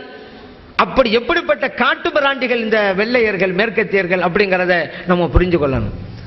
அப்ப ஸல்லல்லாஹு அலைஹி வஸல்லம் அவர்கள் கைதிகளில் கூட நல்லவர்களும் இருக்கிறார்கள், கல்விமான்கள் இருக்கிறார்கள். அந்த கல்வியை நம்ம பயன்படுத்தணும் அப்படின்னு சொல்லி பயன்படுத்திக் கொண்டார்கள். எழுத்தறிவு ரொம்ப முக்கியங்க. ஏன்னா அந்த கைதிகள் எல்லாம் இஸ்லாமிய கல்வியை கற்றுக் கொடுத்துருக்க மாட்டாங்க. ஏன்? அவர்களெல்லாம் இஸ்லாமியர்களே இல்லையே. அப்ப அவங்க எல்லாம் எதை படிச்சு கொடுத்துருப்பாங்க? உலக கல்வியை தான் படிச்சு கொடுத்துருப்பாங்க. உலக கல்வி நமக்கு வேணும் அப்படிங்கிறத இந்த நிகழ்வு கூட நமக்கு சொல்லி காட்டுகிறது. எழுத்தறிவு இல்லாதவர்கள் இன்னும் கூட எத்தனை பேர் இருக்கிறாங்க நம்ம சமுதாயத்தில். நம்ம சமுதாயத்துன்னு சொல்லக்கூட தேவையில்லை, நம்ம நாட்டில் நிறைய பேர் இருந்துகிட்டே இருக்கிறாங்க. படிக்க தெரியாது, எழுத தெரியாது. மணி ஆர்டர் வரும், அது கை நாட்டு போட்டு தான் பணத்தை வாங்குவாங்க, கையெழுத்து போட தெரியாது. இப்படியெல்லாம் இருக்கிறாங்க. ஒரு ஆள் கண்டாக்டர்கிட்ட போனாரு. கண்டாக்டர் கண்டெஸ்ட் பண்றதுக்காக வேண்டி கிளாஸை போட்டு அந்த எழுத்தை காமிச்சு படிங்கன்றாரு. இவர் தெரியலன்றாரு. அதுக்கடுத்து அதை விட பவரான கிளாஸை போட்டு உப்ப படிங்க, தெரியலன்றாரு. அதை விட பவரான கிளாஸ் தெரியலன்றாரு. இருக்கிறதுல ஆக பவர் கூடனது அதை போட்டாரு. இப்போது படிங்க, தெரியல அப்படின்றாரு. உங்களுக்கு கண்ணே தெரியலன்றாரு டாக்டர். அவர் சொன்னாரு, எனக்கு கண் தெரியும் டாக்டர், படிக்க தான் தெரியாது அப்படின்னா. படிக்க தெரியாத ஆளை போய் படினா என்னதை படிப்பான்? எவ்வளவு பேர் கிளாஸ் போட்டா என்ன பிரயோஜனம் இருக்கு? அதான் படிக்க தெரியாதுல்ல. நம்ம கிராமங்கள் கூட பார்க்கலாம். அவங்க எல்லாம் பக்கத்தில் உள்ள டவுனுக்கு போவாங்க. அந்த ஊர்ல இருந்து டவுனுக்கு போயிடுவாங்க. ஏன்னா ஒரு பஸ் தான் வரும், ஏறி போய் இறங்கிடுவாங்க. டவுன்ல இருந்து ஊருக்கு வர்றதுக்கு பஸ் தெரியாது, படிக்க தெரியாது. எந்த பஸ் எந்த ஊருக்கு போகுது பக்கத்துல கேட்காங்க, ஏங்க இது எந்த ஊருக்கு போகுது கேட்பாங்க. இன்னும் சில பேர் இந்த பஸ்ஸுடைய கலரை வச்சு முடிவு பண்ணுவாங்க. ஒரு சிகப்பு கலர் பஸ் வரும், நம்ம ஒரு பஸ் ஏறி உட்காந்துருவாங்க. ஒரு பச்சை கலர் பஸ் வரும், நம்ம ஒரு பஸ், கலரை வச்சு முடிவு பண்ணுவாங்க. ஏன்னா படிக்க தெரியாதது அப்படிங்கிறதுனால. அந்த பஸ் ஸ்டாண்டுகளில் கூட நீங்க பார்த்துருப்பீங்க, கழிவறைகள் இருக்கும். அதுல ஆண்களுக்கு ஒரு இடம், பெண்களுக்கு ஒரு இடம் பிரிச்சிருப்பாங்க. ஆண்கள் போற இடத்துல ஆண்கண்டு எழுதிருக்கும், பெண்கள் போற இடத்துக்கு பெண்கண்டு எழுதிருக்கும். அத்துடன் ஒரு படமும் போட்டிருக்கும். ஆண்கள்ங்கிற இடத்துல எழுதி ஒரு ஆம்பளை படம் போட்டிருக்கும், பெண்கள்ங்கிற இடத்துல பெண்கள் எழுதி ஒரு பெண்புல படத்தை போட்டிருக்கும். காரணம் என்ன?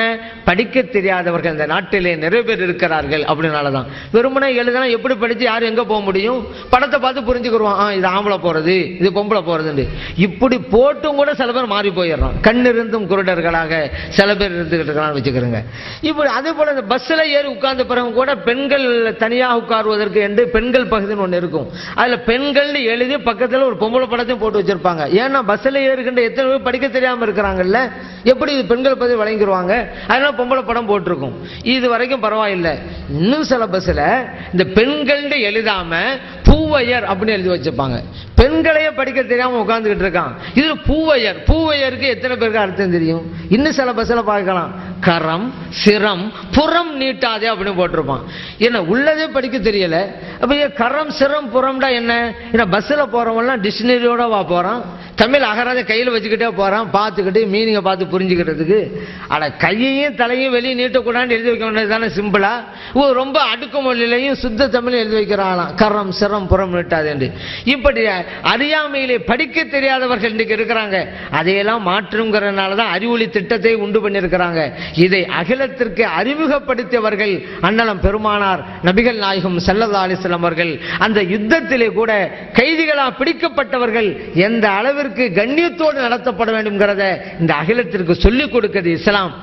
அந்த இஸ்லாத்தை பயங்கரவாத மார்க்கம் என்று தேவையில்லாமல் களங்கப்படுத்த சில பேர் நினைக்கிறார்கள் என்பதையும் இந்த நேரத்திலே நாம் நினைவுபடுத்தி பார்க்க வேண்டும்.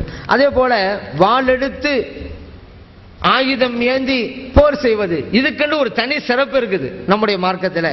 நபிகள் நாயகம் ஸல்லல்லாஹு அலைஹி வஸல்லம் அவங்களே சொல்றாங்களே, நான் யுத்தத்தில் கத்தல் செய்யப்பட வேண்டும், ஷஹீதாக்கப்பட வேண்டும், மறுபடியும் எனக்கு உயிர் கொடுக்கப்பட வேண்டும், மறுபடியும் ஷஹீதாக்கப்பட வேண்டும், மறுபடியும் உயிர் கொடுக்கப்பட வேண்டும், மறுபடியும் ஷஹீதாக்கப்பட வேண்டும் என்று நபிகள் நாயகம் ஸல்லல்லாஹு அலைஹி வஸல்லம் சொல்றாங்க. ஏன்னா அந்த ஷஹாதத்தில் கிடைக்கிற நன்மையே அபரிமிதமானது.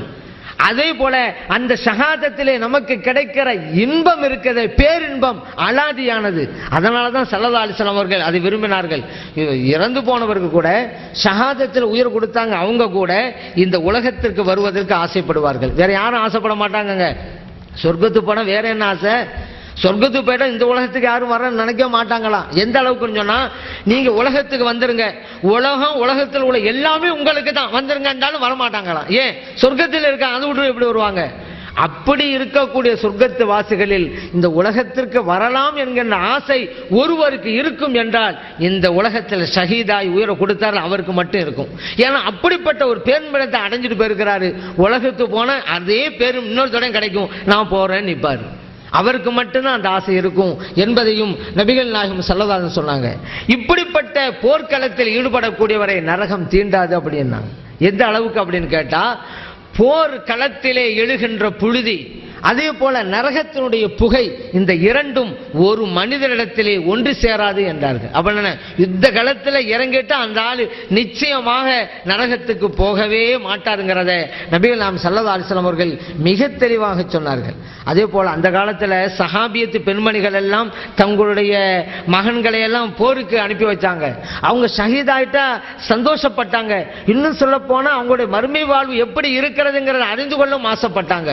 உம்மு ஹாரிஸா ரலியல்லாஹு அன்ஹா நபிகள் நாயகம் ஸல்லல்லாஹு அலைஹி வஸல்லம் அவங்ககிட்ட வந்து, யா ரசூலல்லாஹ், என்னுடைய மகன் ஹாரிஸா பத்ர் யுத்தத்தில் பங்கெடுத்தாங்க, அவங்க ஷஹீத் ஆயிட்டாங்க, இப்போ அவங்க எங்க இருக்கிறாங்க? சொர்க்கத்தில் இருக்காங்களா அல்லது சொர்க்கத்தில் அல்லாத வேற இடத்துல இருக்காங்களா? சொர்க்கத்தில் இருந்தா நான் மகிழ்ச்சியோட பொறுமையோட இருந்துருவேன், இல்லைன்னு சொன்னா அப்ப அழுவேன் அப்படிங்கிறாங்க. நபிகள் நாயகம் ஸல்லல்லாஹு அலைஹி வஸல்லம் சொன்னாங்க, அவங்கள பார்த்து, உம்ம ஹாரிசாவே சொர்க்கம்னு கேட்டீங்களே, அந்த சொர்க்கத்தில் பல வகை உண்டு, பல சொர்க்கங்கள் உண்டு. உங்களுடைய மகனார் ஹாரிசா ரலியல்லாஹு அன்ஹு உயர்ந்த சொர்க்கம் ஃபிர்தௌஸிலே இருக்கிறார்கள் அப்படிங்கிற நற்செய்தி சொன்ன உடனே உம்மு ஹாரிசா ரலியல்லாஹு அன்ஹா சந்தோஷம் அடைந்தார்கள். இந்த ஹதீஸ் புகாரிலே பதிவு செய்யப்பட்டிருக்கிறது. நபிகள் நாயகம் ஸல்லல்லாஹு அலைஹி வஸல்லம் அவர்கள் மறுமையிலே ஒருவருடைய நிலை என்ன என்பதை இந்த உலகத்தில் இருந்து கொண்டே அறிவிக்கிறார்கள். அதுதான் தூதர். நம்மள யாருனாலும் அப்படி சொல்ல முடியாதுங்க. சில பேர் நம்மளாம் சொல்லலாம் அப்படி இப்படி என்று, சிலதான் நம்மள மாதிரி அப்படி சொல்லுகின்ற கூட்டமும் இருக்குது. அவங்களுக்கெல்லாம் இல்முல் கைபை இல்லைங்க என்று ஒரு கூட்டம் இன்னைக்கு சொல்ல ஆரம்பித்து விட்டது. ஏற்கனவே ஒரு கூட்டம் சொல்லுது, உங்களுக்கு தெரியும். அதை அவங்கெல்லாம் பக்கா வஹாபிகள் கூட்டம். இன்னைக்கு முக்கா வஹாபிகளும் கிளம்பி இருக்கிறார்கள். அவங்க என்னன்னு சொன்னாக்கா இந்த மதுஹபை மட்டும் பின்பற்றது. இதெல்லாம் நம்மள நிறைய பேர் ஏமாந்து போயிடுறாங்க. ஷாஃபிங்கிறாங்களே, ஹனபிங்கிறாங்களே அப்படின்னு நினைச்சுக்கிட்டு அவங்க எல்லாம் சுன்னத் ஜமாத் நினைச்சுக்கிட்டு போயிடுறோம். வஹாபியில 2 வகை இருக்கிறாங்க, முக்கா வஹாபி, பக்கா வஹாபி. மதுஹபையும் கூட பின்பற்ற மாட்டோம் என்று சொன்னால் அவர்கள் பக்கா வஹாபிகள். மதுஹபை பின்பற்றிக்கிறோம், மௌலிது தான் கூடாது. மதுவை பின்பற்றிக்கிறோம், மீலாது தான் இல்லை. மௌலிதை மதுவை பின்பற்றுவோம், உருசுங்கிறதெல்லாம் இல்லை. ஸல்லல்லாஹு அலைஹி வஸல்லம் அவங்களுக்கு இல்முல் கைப் மர்வான ஞானமெல்லாம் இல்லை என்று சில பேர் சொல்றாங்க பாருங்க. இவர்கள் தான் முக்கா வஹாபிகள். இருவரையுமே நாம் அடையாளம் கண்டுகொள்ள வேண்டும். ஸல்லல்லாஹு அலைஹி வஸல்லம் பாருங்க, ஒரு இறந்து போனவர் எங்கே இருக்கிறார் அதை சொல்ல முடிகிறது. யார் சொர்க்கத்துக்கு போவாங்க சொல்லி இருக்கிறாங்கல்ல ஸல்லல்லாஹு அலைஹி வஸல்லம் அவர்கள். நம்மளாம் அப்படி சொல்ல முடியுமா? நம்மளை பத்தி நம்ம சொல்ல முடியாதுங்க. நான் சொர்க்கம் போவானா நரகம் போவேனா அப்படின்னு நம்மளாம் உறுதியா சொல்ல முடியாது. எல்லாம் நம்பிக்கையில் இருக்கிறோம். அல்லாஹ் தஆலா மன்னிச்சு சொர்க்கத்துக்கு கொண்டு போவான் அப்படிங்கிற நம்பிக்கையில் இருக்கிறோமே தவிர யாராவது ஒரு ஆள் நம்மள நாளைக்கு மறுமையில் நான் வெற்றி பெற்றுவாங்க, நான் சொர்க்கத்துக்கு தாங்க போவேன் அப்படின்னு உறுதியா சொல்ல முடியாது.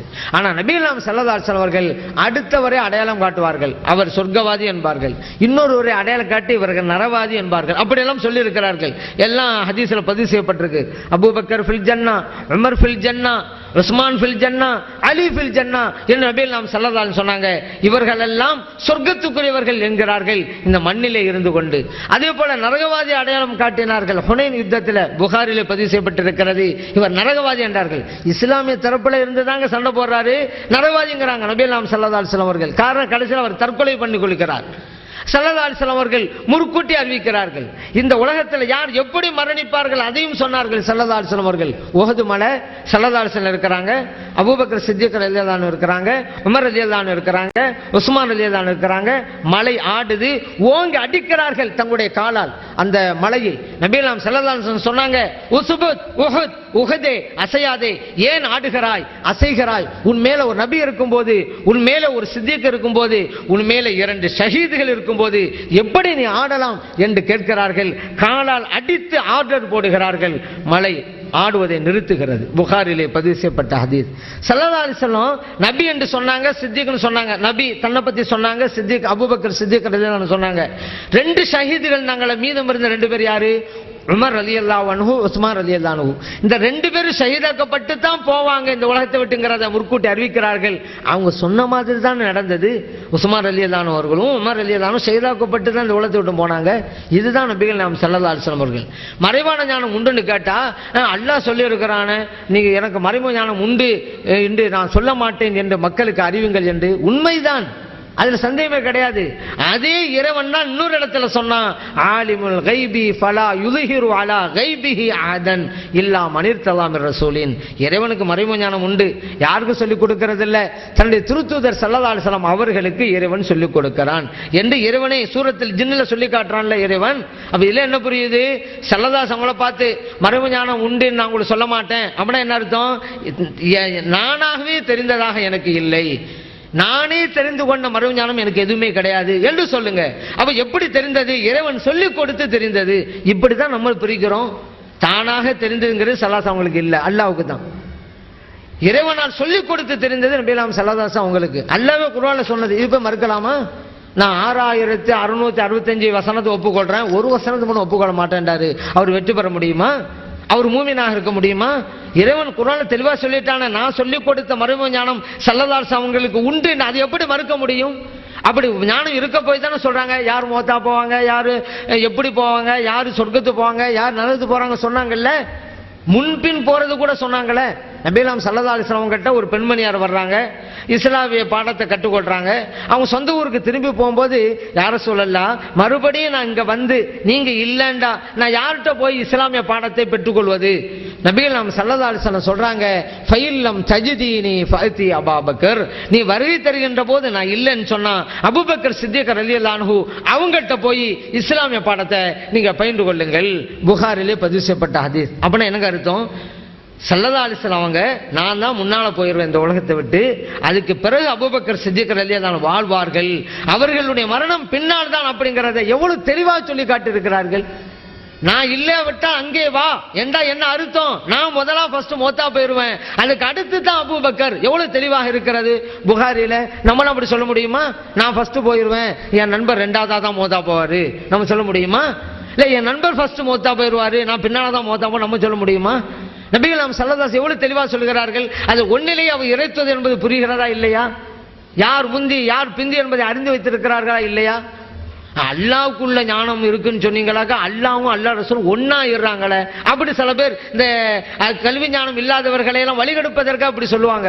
அல்லாவுக்கும் அறிவு ஞானம் உண்டு, இறைத்துவது ஸல்லல்லாஹு அலைஹி வஸல்லம் அவங்களுக்கும் உண்டு என்றால் அல்லாவோடு நீங்கள் பொருத்தி பார்க்கிறீர்களே விவரம் தெரியாமல்.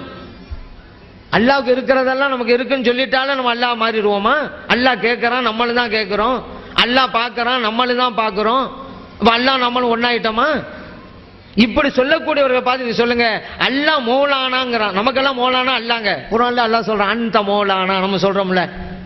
ஆனா இப்படிப்பட்ட கூட்டம் அவங்களையெல்லாம் மௌலானான்னு சொல்லுது. அப்ப என்ன? அப்ப அல்லாவும் இந்த மௌலானாக்களும் ஒன்னாயிட்டாங்களா? அல்லாஹ் மௌலானால குர்ஆன்ல தான் சொல்றான் அந்த மௌலானா பன் சொல்றனா அல்லல் கோமில் காஃபிரின். இறைவன் சொல்றான் நான் மௌலானாங்கிறான். இன்னைக்கு சில பேர் நாங்கெல்லாம் மௌலானாங்கிறாங்க. அப்ப அவங்க சொல்றாங்க அப்ப நீங்களும் எல்லாம் ஒன்னா ஷிர்க் வைக்கிறேன்னு கேட்கணும். அல்லாஹ் நம்ம மௌலானான்னு சொல்றது வேற, இன்னைக்கு மனிதர்கள்லாம் மௌலானான்னு சொல்றது வேற, மீனிங் வேற ஆயிருது. வார்த்தை ஒண்ணுதான். ஒன்னும் வேணாம். இப்ப அரசருக்கு மலிக், இறைவனுக்கு மலிக் என்று உண்டு. இன்னைக்கு சவுதியில் இருக்கக்கூடிய மன்னர்களுக்கும் அரபியில மலிக்குன்னு தான் சொல்லணும். அல்லாஹ் குர்ஆன்ல தன்னை பத்தி சொல்லும் பொழுது அல் மலிக்குன்னு தான் சொல்றான். அல் மலிக்குல் குத்தூஸ் சலாமுல் முஃமின். நான் மலிக்கா இருக்கிறேன், குத்தூஸா இருக்கிறேன், சலாமா இருக்கிறேன் அல்லாஹ் சொல்றான். இன்னைக்கு சவுதியில் இருக்கக்கூடிய மன்னரும் மலிக்கு தான். அதனால சவுதி மன்னர் அல்லாஹ் ஒன்னாயிட்டாங்களா? சவுதி மன்னர் மலிக்குங்கிறது வேற, அல்லாஹ் நம்ம மலிக்குன்னு சொல்றது வேற. ரெண்டு வித்தியாசப்படுது. இன்னும் சொல்ல போனா நம்மெல்லாம் மூமின் தானங்க. இப்ப நம்மெல்லாம் மூமின், அதுல சந்தேகமே கிடையாது. அல்லாஹ் தன்னை பத்தி குர்ஆன்ல நானும் மூமின்ங்கிறான். அப்ப அல்லாஹ் நம்மளும் ஒன்னாயிட்டோமா? அல்லாஹ் மூமின்ங்கிறது வேற, நாம நம்மளை பத்தி மூமின் சொல்ற வேற. வார்த்தை ஒண்ணுதான், பொருளும் கருத்தும் வேறு. அந்த அடிப்படையில் தான் ஸல்லல்லாஹு அலைஹி வஸல்லம் அவர்களுக்கு மறைமுக ஞானம் உண்டுன்னு சொன்னா எப்படி? அல்லாவுக்கு உண்டு, தானாக உண்டு, தானாக தெரியும், யாரும் சொல்லிக் கொடுத்தல்ல. இறைத்தூதர் ஸல்லல்லாஹு அலைஹி வஸல்லம் அவர்களுக்கு உண்டு, தானாக தெரிந்ததல்ல, இறைவன் சொல்லிக் கொடுத்தது. டிஃபரன்ஸ் வச்சிடறோம். அல்லாஹ் பார்க்கறான், நம்மளும் பார்க்கிறோம். அல்லாஹ் பார்க்கறான், தானாக பார்க்கிறோம், நம்ம பார்க்கிறோம், அல்லாஹ் கொடுத்த பார்வையால் பார்க்கிறோம். இதுதான் வித்தியாசம். இதே வித்தியாசத்தை பார்த்துட்டாங்க எந்த சிக்கலும் கிடையாது. இப்ப நபிகள் நாம் ஸல்லல்லாஹு அலைஹி வஸல்லம் அவர்கள் அதனால தான் இங்கே அறிவிக்கிறார்கள், உம்மு ஹாரிஸா ரலியல்லாஹு அன்ஹா அவர்களுடைய மகன் எங்கே இருக்கிறார் என்பதை மிக துல்லியமா அறிவிக்கிறார்கள். ஃபிர்தௌஸ் என்கின்ற சொர்க்கத்தில் என்கிறார்கள். பல சொர்க்கம், அதிலே ஃபிர்தௌஸில் இருக்கிறார்கள் என்கிறாங்க. அப்ப நாங்களும் கேள்வி கேட்கிறோம் அப்படின்னு நினைச்சுக்கிட்டு அறியாமை வெளிப்படுத்தக்கூடாது. ஒரு இளைஞர் ஒரு ஹஸரத்திடம் வந்து, ஹஸரத் அல்லாஹ் தஆலா குர்ஆன்ல சொல்றான் வலக்கும் ஃபீஹா மா தஷ்தஹி அன்ஃபுசுக்கும், நீங்கள் விரும்புவதெல்லாம் சொர்க்கத்தில் கிடைக்கும். அப்படின்னா நம்ம சொர்க்கத்தில் என்ன விரும்பினாலும் கிடைக்குமா ஹஸரத் அப்படின்னு? கிடைக்கும்பா. என்ன விரும்பணுமா ஹஸரத்? ஆமா கிடைக்கும், அல்லாஹ்வுல சொல்றான், கிடைக்கத்தான் செய்யும். இந்த இளைஞர் கேட்டாரு அப்படின்னா சிகரெட்டு கிடைக்குமா ஹஸரத் அப்படின்றாரு. அதற்கு விவரமா இருந்தாங்க. அதனால பேர் சொன்னாங்க சிகரெட்டு கிடைக்கும்பா, ஆனா அதை பத்த வைக்கிறதுக்கு நீ நரகத்துக்கு தான் போகணும், அங்கதான் நெருப்பு இருக்குது அப்படின்னு சொன்னாரு. சில பேர் இப்படி கேள்வி கேட்கறோம் கேட்பாங்க, வெளிப்படையில் பார்த்தா அழகான நினைப்போம், அடிப்படையிலே கேள்வி தவறு அப்படியாவும் இருக்கும். ஒரு ஆள் ஒரு ஹஸரத் கேட்டாரு, ஹஸரத் ஒரு ஆளு ஆடு மாடு பிஸ்மில்லா சொல்லி அறுக்கிறாரு, இது சாப்பிடலாமா? சாப்பிடலாம் ஹஸரத் சொன்னாங்க. அடுத்து அவர் கேள்வி கேட்கிறாரு, ஆடோ மாடோ தன்னால செத்து போச்சு, அதை சாப்பிடலாமா? ஹஸரத் சொன்னாங்க சாப்பிடக்கூடாது அப்படின்னாங்க. சட்டத்தை சொல்லிட்டாங்களா? இப்ப இந்த இளைஞர் கேள்வி கேட்கிறாரு, தன்னுடைய திறமை வெளிப்படுத்துற மாதிரி கேள்வி கேட்கிறாரு. அது என்ன அப்படின்னு கேட்டா, என்ன ஹஸரத் இது? மனுஷன் மௌத்தாக்கனா அதை சாப்பிடலான்ட்டீங்க, அல்லாஹ் மௌத்தாக்கனா அது சாப்பிடக்கூடாதுங்கிறீங்க அப்படிங்கிறாரு. அடுத்தது மனிதன் பிஸ்மில்லா சொல்லி அடுத்தது மனுஷன் மௌத்தாக்கினது அது சாப்பிடலான்ட்டீங்க, தானா செத்து போனது அல்லாஹ் மௌத்தாக்கினது அதை சாப்பிடக்கூடாதுங்கிறீங்க, அது என்ன அநியாயம்னு கேள்வி கேட்கிறாரு. வெளிப்படையில பார்த்தாக்கா என்னமோ நல்ல சிந்தனை தான் கேள்வியை கேட்டுவிட்டாரேன்னு நினைப்போம். கேள்வியே தவறு, அடிப்படையில கேள்வியே தவறு. ஏன்னு கேட்டா மனுஷன் மௌத்தாக்கினதை சாப்பிடலான்னு சொன்னதே தப்பு. மனுஷன் எப்படி மௌத்தாக்குவான்? மௌத்தாக்குற சக்தி மனுஷனுக்கு இருக்குதா? இவன் அறுக்கட்டும் அல்ல தானா செத்து போட்டும், மௌத்தாக்குறது இறைவன். அப்படிங்கும் பொழுது மனுஷன் மௌத்தாக்கனா சாப்பிடலாம்னு சொன்னீங்கன்னு இவர் கேட்டதே தவறு. இங்கதான் நம்ம புரியுறோம். சில பேர் கேள்வி கேட்டாலும் ஒழுங்கா பதில் சொல்ல தெரியாது, பதில் சொன்னாலும் ஒழுங்கா கேள்வி கேட்குது, அப்படியெல்லாம் இருக்குது. ஆசிரியர் கேட்டாரு மாணவனை பார்த்து, அசோகர் ஏன் சாலையோரங்களில் மரங்களை நட்டார்? ஒரு ஸ்டூடெண்ட் சொன்னான், நடு ரோட்ல நட்டா டிராபிக் ஜாம் ஏற்படும்ல, அதனால ஓரத்தில் நட்டாரு அப்படின்ட்டாங்க. இன்னொரு ஆசிரியர் பாடம் நடத்தினாரு, சுத்தம் சோறு போடும் அப்படின்றாரு. ஒரு மாணவன் கேட்டான், எது சார் சால்னா ஊத்தம் அப்படிங்கிறான். இப்ப எதை கேட்டாலும் ஈட்டிக்க முடியாதாங்கிறது. ஆசிரியர் பாடம் நடத்தினாரு, இந்த பொல்லாதவங்களுக்கெல்லாம் கோபம் மூக்கு மேல வரும் அப்படின்றாரு. ஒரு ஸ்டூடெண்ட் கேட்டான், நல்லவங்களுக்கெல்லாம் கோபம் காது மேலையா சார் அப்படிங்கிறான். இப்படித்தான் எதை சொன்னாலும் இது. டே நீ படிச்சுட்டு என்னடா செய்வ பின்னால? ஒருத்தன் சொன்னான், நான் படிச்சு முடிச்சுட்டு டாக்டர் ஆவேன். இன்னொருத்தர் சொன்னா நான் படிச்சு முடிச்சுட்டு இன்ஜினியர் ஆவேன். இன்னொருத்தர் சொன்னா நான் படிச்சு முடிச்சுட்டு வக்கீல் ஆவேன். ஒரு ஸ்டூடெண்ட் சொன்னா, சார் நான் படிச்சு முடிச்சுட்டு புஸ்தகத்தை மூடி வைப்பேன் அப்படிங்கிறான். இதுதான் தெரியுமா? இதே அவரு கேட்டாரு. அவர் கேட்டது ஒண்ணு, பதில் சொல்றது ஒண்ணு. இந்த மாதிரி தான் சில பேர் கேள்வி கேட்கிறோம் நினைச்சுக்கிட்டு அவர்களுடைய அறியாமையை, குர்ஆன் விஷயத்தில் அவருடைய அறியாமை, ஹதீஸ் விஷயத்திலே அவருடைய அறியாமையை வெளிப்படுத்திக் கொண்டிருக்கிறார்கள் அப்படிங்கிறத நாம் அறிந்து கொள்ள வேண்டும். இந்த ஆயுதம் ஏந்தி போர் தொடுப்பதனுடைய சிறப்பை பற்றி ஸல்லல்லாஹு அலைஹி வஸல்லம் சொன்னாங்க. சொர்க்கத்தினுடைய வாசல்கள் எல்லாம் வாட்களின் நிழலுக்கு கீழ்தான் இருக்கிறது என்பதையும் சொன்னார்கள். முஸ்லிமிலே பதிவு செய்யப்பட்ட ஹதீஸ். அப்படின்னா என்ன அர்த்தம்?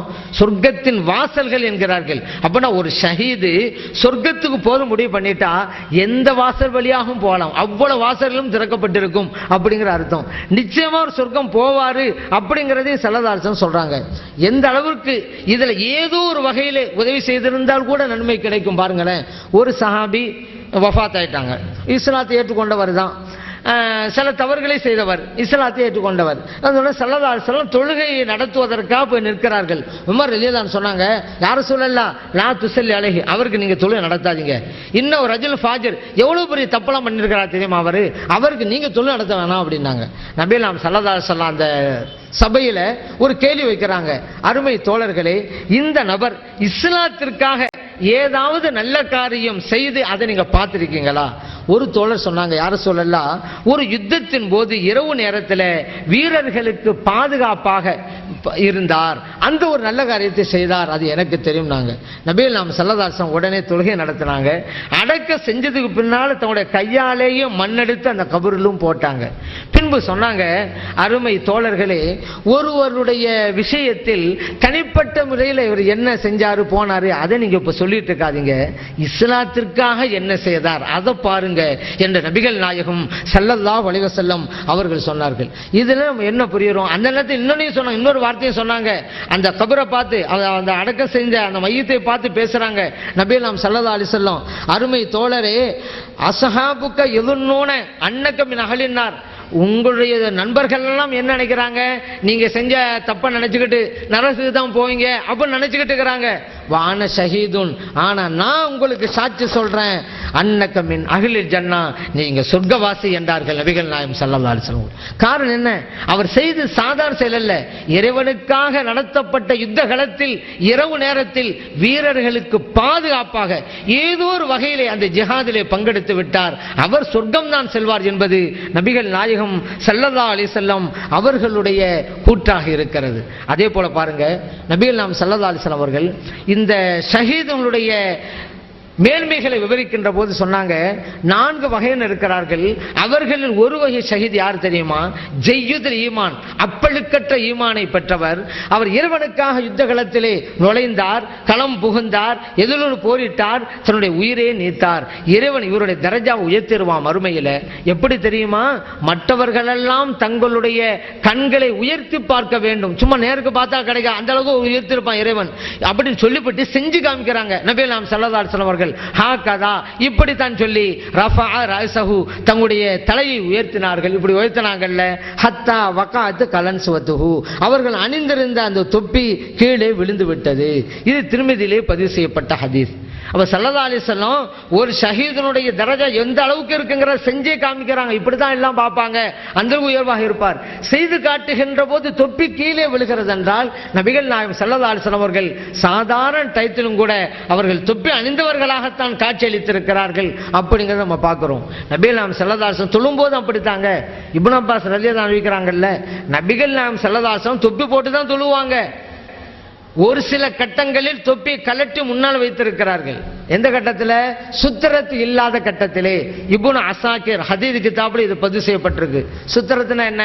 நம்ம தொழுகிறோம்னு வச்சுக்கிறோங்களேன், நமக்கு 3 முழங்களுக்கு உள்ளாக ஒரு ஏதாவது ஒரு பொருளை வைக்கணும். நமக்கு முன்னால் ஒரு பொருள் இருக்கணும். அதுக்கு பேருக்கு தான் சுத்திரத்துன்னு பேரு. அப்படி வைக்காம தொழுவதை விட சுத்திரத்து வைத்து தொழுவது ஒரு சுன்னத்து. இப்போ நம்ம ஏதாவது ஒரு சுவரை வச்சு கொள்ளலாம், அல்லது ஒரு தூணை வைத்துக் கொள்ளலாம். எந்த அளவுக்கு நபி நாம் ஸல்லல்லாஹு அலைஹி வஸல்லம் சொல்றாங்க, எந்த பொருளும் இல்லையானால் ஒரு குச்சியை நட்டு வைத்துக் கொள்ளுங்கள். நமக்கு அந்த பொருளுக்கும் 3 முழத்துக்குள்ள இருக்கணுங்க. அது நமக்கு வலது பக்கமா வச்சுக் கொள்ளலாம் அந்த பொருளை, நமக்கு இடது பக்கமா வச்சுக் கொள்ளலாம் அந்த பொருளை. ஏதோ ஒரு பொருள் இருக்கணும். இது சுத்திரத்து. எதுவுமே இல்லாவிட்டால் ஒரு குச்சியை நட்டு வைத்துக் கொள்ளுங்கள். அதுவும் கூட இல்லாவிட்டால் ஒரு கோட்டை கிழித்துக் கொள்ளுங்கள் என்றார்கள் நபிகள் நாயகம் ஸல்லல்லாஹு அலைஹி வஸல்லம். ஒரு கோடாது கிழிச்சுக்கணுமா?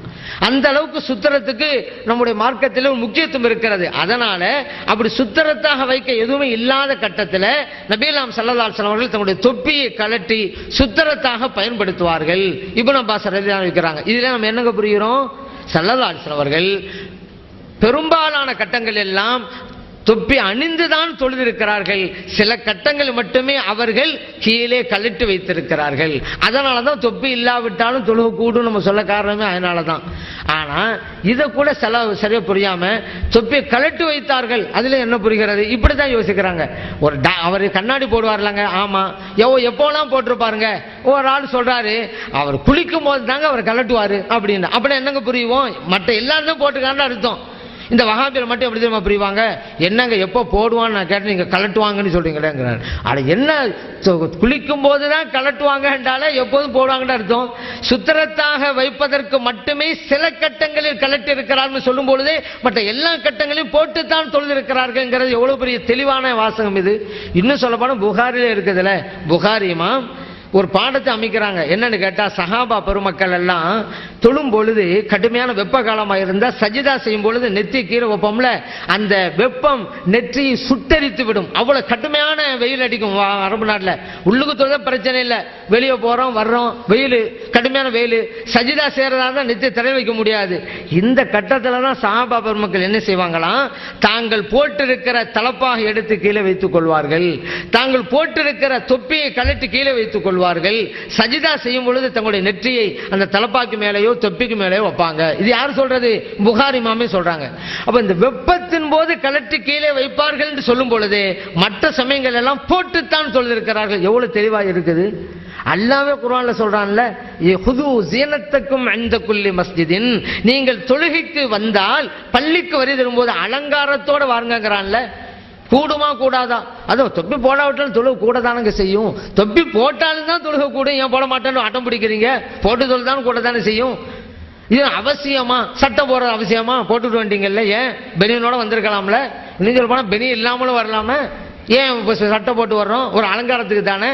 அந்த அலங்காரத்தை கூட்டுறோம். இது அலங்காரத்தை கூட்டுறது இறைவன் சொன்னது. ஹுது ஸீனத்தக்கும், உங்களுடைய அலங்காரத்தை அதிகப்படுத்திக் கொள்ளுங்கள் தொழுகைக்கு வருகின்ற போது அல்லாஹ் சொல்றான். இப்ப நம்ம சொப்போம், ஒரு ஆளு மொட்டை தலையா வர்றாரு, இன்னொரு ஆளு தொப்பி போட்டு வர்றாரு, ரெண்டுல எதுங்க அலங்காரம்? எல்லாரும் சொல்லுவாங்களே, நம்மளை விட்டுருங்க. நம்மள வஹாபி வேணும்னே சொல்லுவாரு, இல்ல தொப்பி போடாம இருக்கிறது அலங்காரம் சொல்லுவாரு. ஏன்னா விவகாரம் மன்றம்டே இருக்கிறதுனால நம்ம இஸ்லாம் அல்லாத மாற்று மதத்தை சார்ந்தவங்கள்ட்ட கேட்போம். ஒரு ஆள் தொப்பி போட்டுருக்காரு, தொப்பி போட, எது அலங்காரம் கேளுங்க, எல்லாம் சொல்லிடுவோம் தொப்பி போட்டதுதான் அலங்காரம்.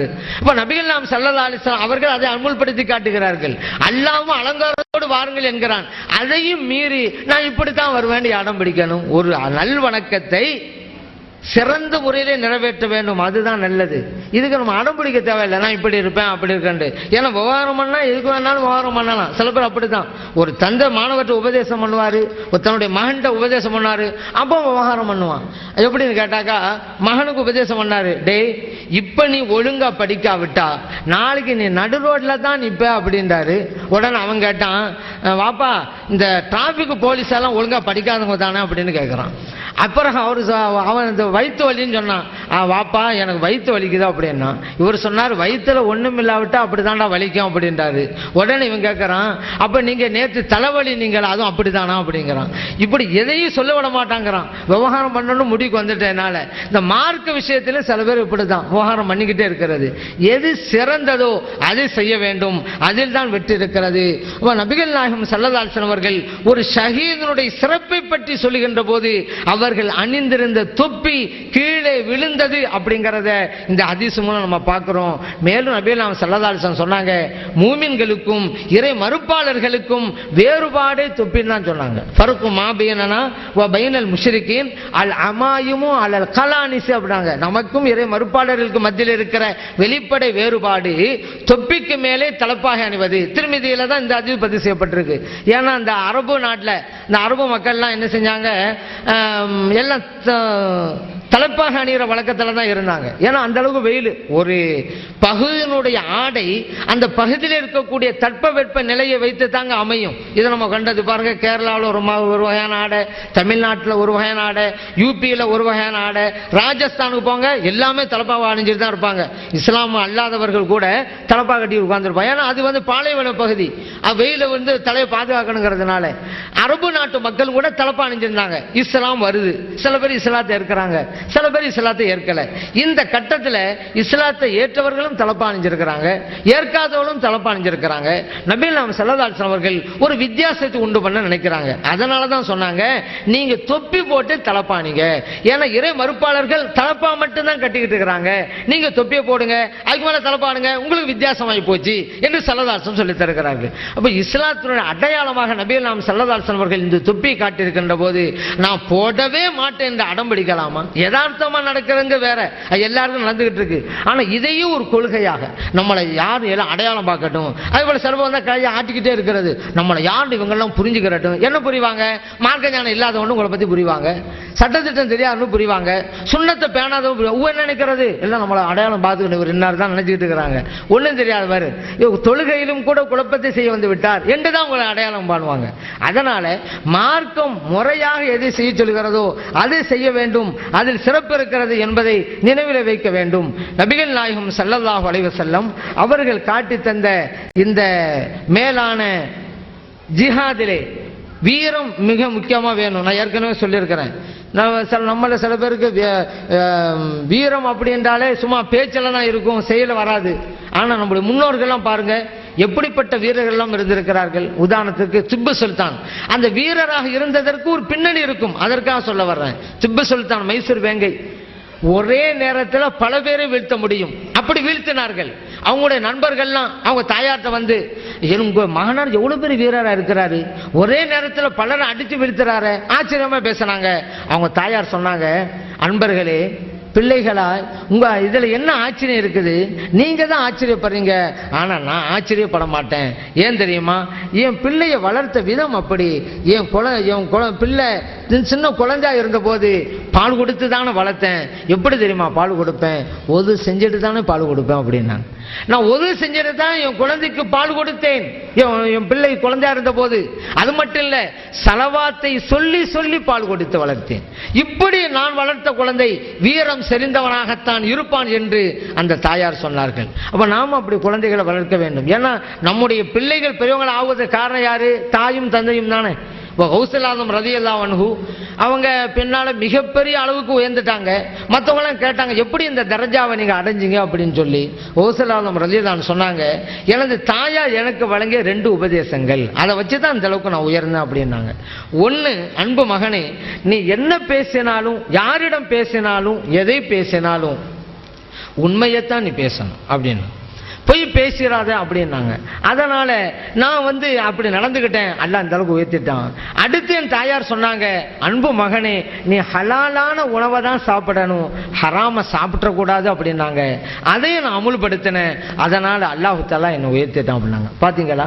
அதே போல பாருங்க, நபிகள் நாயகம் ஸல்லல்லாஹு அலைஹி வஸல்லம் அவர்களுடைய இரத்தத்தை குடித்ததால் மிகப்பெரிய வீரராக ஒரு சஹாபி திகழ்ந்தார்கள். யாரு? அப்துல்லாஹ் இப்னு ஜுபைர் ரலியல்லாஹு அன்ஹு. ஸல்லல்லாஹு அலைஹி வஸல்லம் அவங்க ரத்தம் எடுத்தாங்க. அரபு நாட்டில் அந்த ஒரு பழக்கம் இருந்துச்சுங்க, அந்த தன் உடம்பிலிருந்து இரத்தத்தை வெளியேற்றுவார்கள். அதுதான் ஆரோக்கியம் என்பதால். இன்னைக்கு கூட டாக்டர் சொல்றாங்கல்ல, ரத்தத்தை வெளியேற்கிறது தான் புது ரத்தத்தை கொடுக்கும், அதுதான் உடம்புக்கு ஆரோக்கியம் சொல்றாங்கல்ல. அரபு நாட்டு மக்களுக்கு மத்தியில் இருந்துச்சு, அதை பல வியாதியிலிருந்து தடுக்கும். இப்படிதான் ஸல்லல்லாஹு அலைஹி வஸல்லம் தங்களுடைய ரத்தத்தை வெளியே எடுத்தாங்க. அந்த நேரத்தில் அப்துல்லா முஸ்பர் எல்லாம் போயிட்டாங்க. போன ஸல்லல்லாஹு அலைஹி வஸல்லம் அந்த ரத்தத்தை கொடுத்து யாருமே பார்க்காத, மக்களுடைய பார்வைக்கு தென்படாத இடத்துல கொட்டிட்டு வந்துருங்க அப்படின்னு கொடுத்து அனுப்புறாங்க. அப்துல்லா இப்னு ஜுபைர் ரலியல்லாஹு அன்ஹு கொண்டு போனாங்க, யாருமே இல்லை. உடனே மடமடன்னு குடிச்சு விட்டாங்க. குடிச்சிட்டு சல்லல்லாஹு கூட வந்து நின்றாங்க. சல்லல்லாஹு கேட்டாங்க, ரத்தத்தை என்ன செஞ்சீங்கன்னு கேட்டாங்க. சும்மா இருந்திருக்கலாம் தானே, ஏன்னா சல்லல்லாஹு அவங்களுக்கு தான் மறைவான ஞானமெல்லாம் உண்டு தானே, எது எங்க நடக்குங்கிறது தெரியும் தானே, அதான் கேட்கறேன். இல்லாட்டி சும்மா இருந்திருக்கலாம், அப்படி சொல்லியாச்சு அவங்க என்ன செஞ்சாங்கன்னு சும்மா இருந்திருக்கலாம். கேட்டாங்க, நான் தந்த ரத்தத்தை என்ன செஞ்சீங்க? அவங்க சொன்னாங்க, யாருமே பார்க்காத இடத்துல கொட்டணும், நீங்க யாருமே பார்க்காத இடத்துல தான் நான் அதை வச்சிருக்கிறேன் அப்படின்னு சொன்னாங்க. அப்ப சல்லல்லாஹு அலைஹி வஸல்லம் கேட்டாங்க, அந்த ரத்தத்தை குடிச்சிட்டீங்களா அப்படின்னு கேட்டாங்க. ஆமா நாங்க அப்துல்லா இப்னு சுபைர் ரலியல்லாஹு அன்ஹு. இப்ப நபிகள் நாயகம் ஸல்லல்லாஹு அலைஹி வஸல்லம் அவர்களுடைய புனித மேனியிலே இருந்த அந்த ரத்தம் அப்துல்லா இப்னு சுபைர் ரலியல்லாஹு அன்ஹுடைய உடலுக்குள் சென்றதால் மிகப்பெரிய வீரராக திகழ்ந்தார்கள். அதாவது பின்னால யஸீது மற்றவங்க எல்லாம் ஹஜ்ஜாஜ் இப்னு யூசுப் எல்லாம் அந்த ஆட்சி செஞ்சுக்கிட்டு இருந்தாலும் கூட இந்த மக்காவை மட்டும் தன்னுடைய ஆளுமைக்குள் வைத்திருந்தார்கள் அப்துல்லா இப்னு சுபைர் ரலியல்லாஹு அன்ஹு. இந்த ஹதீஸ் ஸல்லல்லாஹு ரத்தத்தை குடிச்சாங்கல்ல, இந்த ஹதீஸ் ஹாக்கிமிலே பதிவு செய்யப்பட்டிருக்கிறது. வீரம் செறிந்தவர்களாக இருந்ததற்கும் கூட சில வரலாற்று பின்னணிகள் உண்டு. அப்ப அந்த ஜிஹாதுங்கிற அடிப்படையில் நான் ஏற்கனவே சொன்னது மாதிரி ஜிஹாத் என்பது பறந்து விரிந்த பொருள். ஆயுதம் ஏந்தி போரிடுவது என்பது அதுவும் ஒன்று தானே தவிர அது மட்டுமே அல்ல. ஒரு குறுகிய வட்டத்திற்கு இந்த பொருளை கொடுக்கக்கூடாது. பல வகையான போராட்டம், பொருளால் செய்கின்ற அறப்பணி, நாவினால் செய்கின்ற அறப்பணி, அது கூட நம்ம செஞ்சுக்கிட்டே இருக்கோம்ல. பல்வேறு அறப்போராட்டம் நடந்துகிட்டு தானே இருக்கு. வஹாபிகள்லாம் பத்திரிகை துறை ஆரம்பிச்சாங்க, நம்மளும் பத்திரிகை துறை ஆரம்பிச்சோம். அவங்கெல்லாம் எழுத்துத்துறை வரும்போது நம்மளும் எழுத்துத்துறையில் இறங்கணும். அவங்கெல்லாம் ஊடகங்களை பயன்படுத்தினாங்க, டிவி போன்றதை நம்மளும் அப்படி பயன்படுத்தணும். சவாலுக்கு வர தயாரானாங்க, நம்மளும் சவாலில் போய் உட்கார்ந்தோம். எப்படி வந்தாலும் நாம் அதில் போகிறோம். கூட்டங்களை கேள்வி வைக்கிறார்கள், பதில் கொடுத்துக்கிட்டே இருக்கிறோம். அதே போல அவர்கள் பரிசு இங்கே பதில் எங்கே என்றார்கள். நாம் பதில் இங்கே பரிசு எங்கேன்னு ஒரு நோட்டீஸ் போட்டோம். ஆக எதுவுமே நம்ம திருப்பி நம்ம கேட்டுக்கிட்டு தான் இருப்போம். இதுவும் ஒரு வகையான அறப்போராட்டம். அந்த நாவினால் செய்கிற அறப்போராட்டம் கண்ணியமானதாக இருக்க வேண்டும். அது சுன்னத் ஜமாத்தை சார்ந்தவர்களும் இது இருக்கிறது, கண்ணியமான முறையில் இருக்கிறது. ஆனால் வஹாபிகள் அது கிடையவே கிடையாது. அந்த நாவினால் செய்கின்றதுக்கு அவர்களை சார்ந்தவர்களே அவர்கள் பேச்சை கேட்பதற்கு கூச்சப்படுவார்கள். அவர்களை சார்ந்தவர்களே அவர்கள் வீட்டு பெண்களோடு இருந்து கொண்டு அந்த வஹாபியுடைய பேச்சை கேட்பதற்கு வெட்கப்படுவார்கள். அந்த அளவுக்கு அசிங்கமா இருக்கும் வஹாபியுடைய பேச்சு. ஏன்னா எப்படி வேண்டுமானாலும் பேசுவது என்பதல்ல.